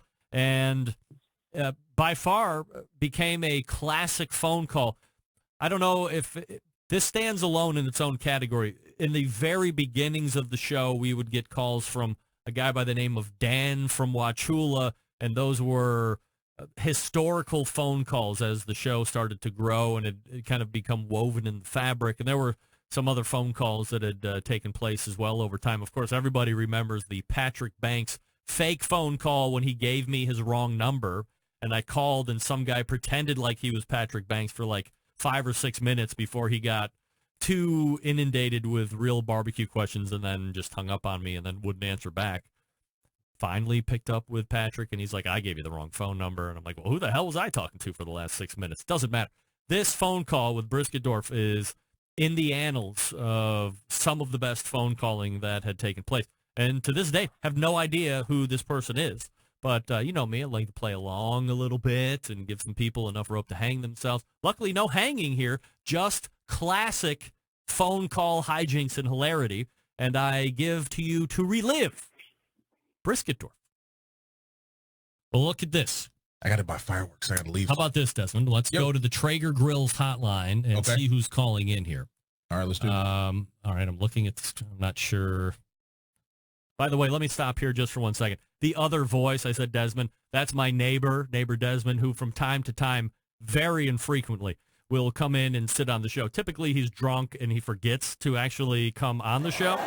But that's all right. We're not holding it against him. This time he came to the show, and he just happened to be an organic part of this phone call. How to pronounce this name? Hold on a second. Let me dial up. John, are you there? I'm here. The screen says somebody calling in from Whole Hogwarts in Porksylvania. That's correct? That's correct. Okay, well, I guess we'll see how this goes. This is when my technology was really good, too, when I actually had a phone screener, John from Michigan, but that, of course, it's petered out as well, unfortunately. Greg, do you remember when you had a phone screener for like 1 week? 1 week that worked. I mean, for 8 weeks, it never worked, and I had a phone screener, but for 1 week, I had a phone screener. That was great. So we will race. Yeah. Stop the tape. Yeah.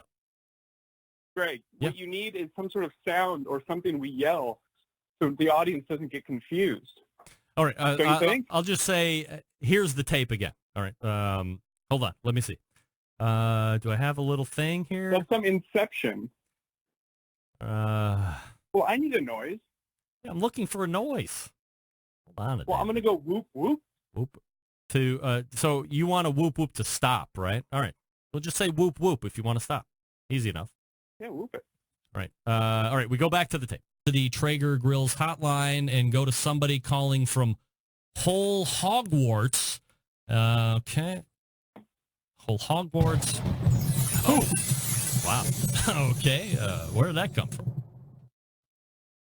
This is Brisketdorf, the barbecue wizard, and I have some great news to deliver from the National Wizardry and Grilling Council.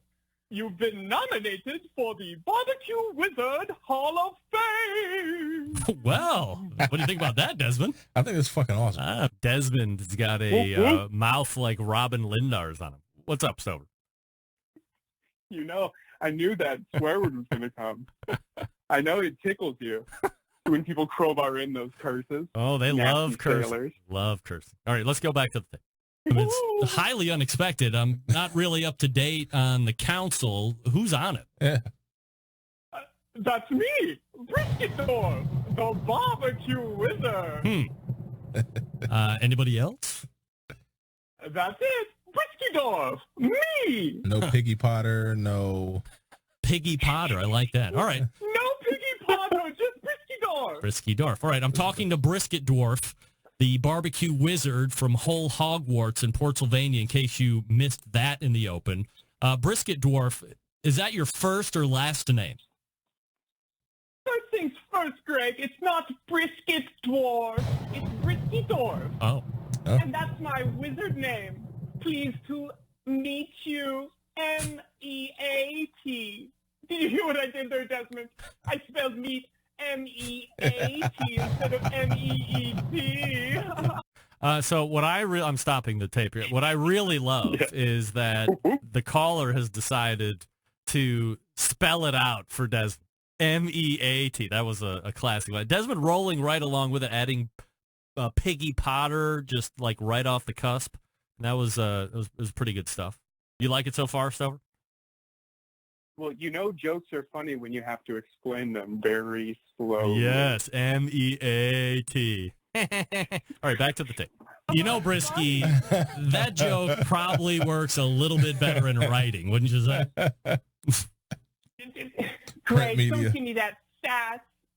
I'll strike you down with my fiery post-oak wizard staff if you don't shut your trap. You don't want to know what my wood is capable of, Greg. No, Wait a minute. I do not want to know what that wood is capable of. So why did you call again, Ribblesworth? I told you, Greg, you were nominated for the Barbecue Wizard Hall of Fame. Right. Okay, I'll play along. Who nominated me?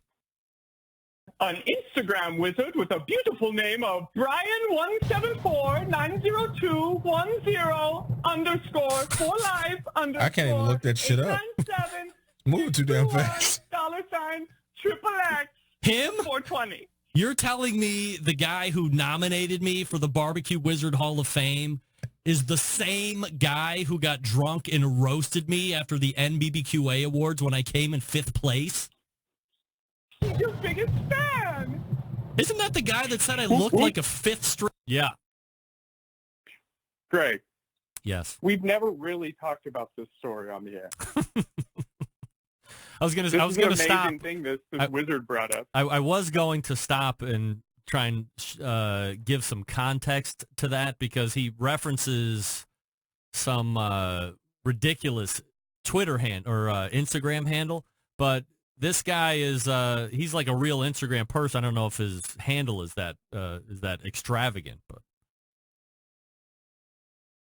no, it's real. I looked it up. Oh, well, everyone out there needs to verify it. Go back, review the tape, plug it in exactly, and you will find a true barbecue wizard. And this guy really didn't like me, though. He said that I was like underweight, and he questioned if I even ate barbecue. I mean, he was pretty critical of my physical appearance, which I have nothing. I mean, there's not too much I can do with the way I look. Do you know the real reason I wanted to stop the tape, Greg, is so you would acknowledge that I beat you on Best Barbecue Podcast at the NBBQA Awards. Yeah, you got 3rd place. Congratulations, by the way. Well, I know. I got 5th place. Yeah, I'm not going to say anything else, but yeah, third place, right? Third place, and there hasn't been a new Best Barbecue show in like 16 months, but, whatever. But just because you stopped listening to it when the barbecue hunk left the show doesn't mean it stopped recording. Oh, it didn't? I assume wrong. So, you guys got third place. The Rub got first place. I forget who got second. Was it Smoking Hot Bullshit got second place or something like that? So, I mean, I was nowhere in the running. And I paid $75. Well, I paid $75 and I got a tin medal. We got one of them, and there were 2 hosts. Yeah, well, a medal though is you hang it up in the trophy chest. And in Glencliff Media Studios. Yeah. Well, he stayed with the Glencliff Media Studios. It stays with the studio. I know. I left everything behind. Yes. All right. Let's get back to the thing. Wizard who was too thin to be in barbecue? Yeah. I believe his exact words were, bro, does he even eat barbecue? He looks like some actor playing some third-string, no-lines wizard from some freaking Harry Potter movie. That's how I was nominated? Who's else in this Hall of Fame? Hold on, real question. Hold on. That's how I was nominated, Briskydorf? It's not exactly a ringing endorsement. Tell me more about this Hall of Fame. Well, it's like the Barbecue Hall of Fame, but you're actually acknowledged by this one. Also, there were over 1,000 unique names nominated this year, and Desmond, you'll like this one. They're all white. White? Yes, white wizards! Just like Gandalf. He was in the Hall of Fame once, but he was banned for using a propane incantation. That, and I kept pulling long, gross white hairs out of my barbecue sauce. Now, I know we won't have that problem with you, Greg. Why? Because you're bald! Oh, yes, right. Personal appearance smack. Appreciate that. Whoop, whoop. I mean, I would like to say that this caller was pretty sharp in his wit, calling out my baldness. I think he may have just foreshadowed a racial tone into the Barbecue Wizard Hall of Fame. Did you get that pickup, Stover? Or, I'm sorry, Barbecue Hunk? Well, listen, number one, I have some hair to spare if you want me to. Yeah, you do. Wow. I'm about to drop it off pretty soon because the little Barbecue Hunk keeps grabbing it and pulling it out. Yeah, that's no fun. And number two, I mean, I think he's talking about Gandalf, the White Wizard. But he said all 1,000 nominees were white. White Wizard! And then he told my black neighbor, you'll like this, they're all white. I mean, to me, that's a foreshadowing of racial overtone. I don't know. Well, it sounded like he was right. It sounds like Desmond did enjoy it. Yeah. Well, maybe. All right, let's see how much he did enjoy it. Oh, well, you're a wizard. Is there a spell for that ball thing, by the way? Let me consult my wizard tome. I have a hair-growing spell, but it's just for the hands. To cast it, you give a few shakes of your wooden wand, and hair will magically grow out of your palms. Isn't wizardry fun? It sure is. Desmond, is wizardry fun? Yeah. Okay. Briskydorf, I can't help but notice that your dialect kind of goes in and out depending on what we're talking about. Oh, Greg, there's that sass again. You know, I don't come to your job and smack the microphone out of your mouth. All right, so when do I get into the I'm sorry, not when do I get in, but when would I make it, or how do I make it, or when will I find out if I make the Barbecue Wizards Hall of Fame? That is a great question, Greg. You are a pro. Let me use magic to see. I will consult the bones. Oh, my. Oh. Barbecue spirits, to thee I speak. Is Greg the one the Hall of Fame seeks? Does he rise or does he sink? Daniel Vaughn thinks his attitude stinks. That's not true. That is it. I was here for that one. Yeah. Real quick, Greg, that plays back to the Barbecue Hall of Fame. Daniel Vaughn is on the nominating committee. I'm just going to put this out there. You don't have to say it. We know there's a few people on that nominating committee for the Barbecue Hall of Fame. Yeah. You asked him a year ago why you weren't in the Barbecue Hall of Fame nominating consideration. And what did he say? He said, I think you were disqualified for general attitude. He said that. One of the greatest lines in the history of the show. And Desmond was sitting in randomly for that, too. Well, Brisky-Dorf is a genius, clearly. I guess. All right. Stand by. Can't tell if that lightning is good or bad, Desmond, but what do the spirits say, Dwarfy? The spirits say, jerk who enter contest, win jerky contest. You won! And there's no fifth place in the Barbecue Wizard Hall of Fame, Greg, because everyone gets first place. Oh, shit. I don't want to be a part of this. Fifth place is for losers. Fifth place is for losers? So's third place. If everybody gets a trophy, I'm not into this. I don't want everybody getting there. Oh, you are banned from the Wizard Hall of Fame, Desmond. Oh, so Greg, yes. Welcome. You, Greg, are inducted into the Barbecue Wizard Hall of Fame. Not because I'm white, I hope, right? This isn't a white and black. No, this is a white wizard only. We do not celebrate the Barbecue Wizard Hall of Fame. Oh, great. This is great news for me. Sorry. I got that Michael Jackson disease in reverse. All right. Well, I've made it in. Racial era. I've made it in. Thank goodness. So let us play the official Barbecue Wizard anthem and repeat after me, Greg. Okay. So would Big Mo ever be considered in this? Hold on. Shut your mouth, Desmond! Oh, whoa! Or I will cast my spell on you and banish you into eternity! I would just like to say that Brisky-Dorf got really hot under the collar at Desmond here. I mean, he was really PO'd. I could tell. He lets him have it again here in like a minute, but wow. He was pretty hot, wasn't he?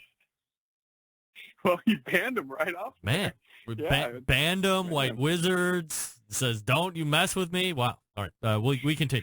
Get that weak stuff out of here.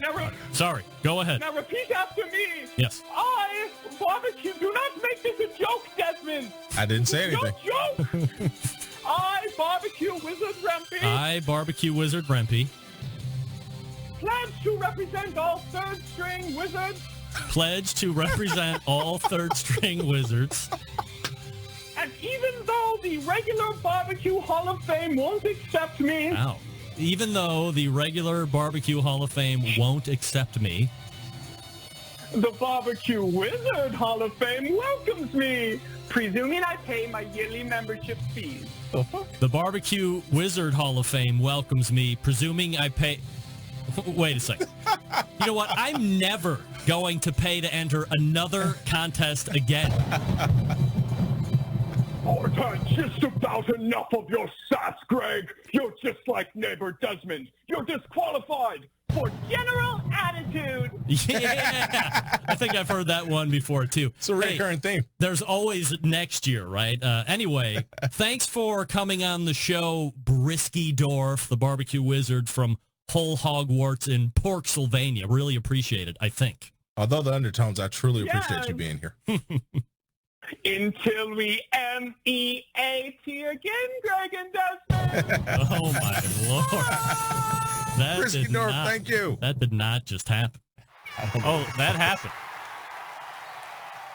So now, for all of those folks out there that had never heard that before, there you have it. That's the Brisky-Dorf phone call that I was talking about, and people are clamoring for more cat poems. Oh, geez.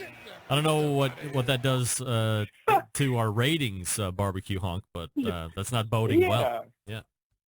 Well, you know, Greg, I love that. The longest I've ever been on your show, including when I had a successful barbecue podcast, is right now. And my lead-in was cat poems.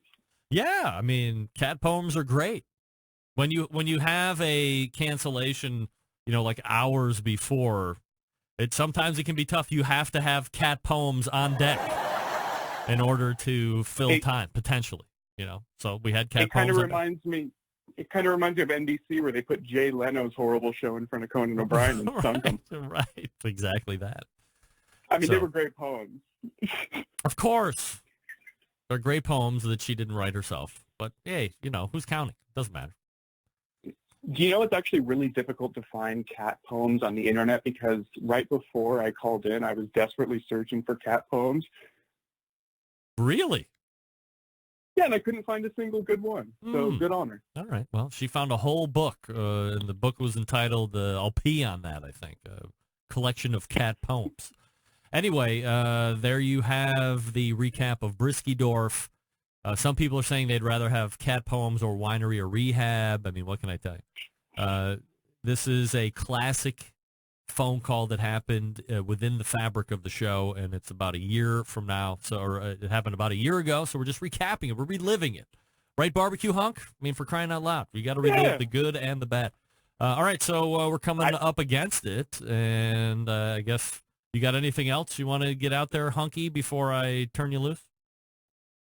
No, I just like that you pretend we have an end time when this is a podcast, and we could go 12 hours if you wanted Oh, to. no, it's not. Bed, I guess. It's not a podcast. This is a live show that is also being recorded that will be produced for podcast later on Wednesday and Thursday. Of course, there's a solid, hard end time. Never question that again. That'll be it. Got it? All right. I subject. Okay, then I will see you tomorrow when we meet in person. Have a hunky night. All right. You too. Hunky night. I like it. There he is. The Barbecue Hunk. Follow him at BBQ Hunk on Instagram. Right? Right. All right. Let's see here. Let me catch this up. And now we're ready. All the way back in the first hour, Robyn Lindars, the Grill Girl, stayed with me for like an hour, and we talked about a whole bunch of really cool live fire stuff. Second hour, we talked a little bit of collegiateness. Talked about some tattoos. We talked about some eyebrow blending, which I used the wrong term on. We read some cat poems. And then with the help of Barbecue Hunk, who happened to call in, we re-listened and relived Briskydorf about a year ago. That call taking place that has gone down into the history of one of the best, I guess, prank phone calls ever? I don't know. Big show playing for you next week, as I had mentioned just a little bit ago. September 11th, 2001. I will never forget. Till next Tuesday at 9 p.m. Eastern. This is your program host and proud U.S. American, Greg Rempe. Good night now.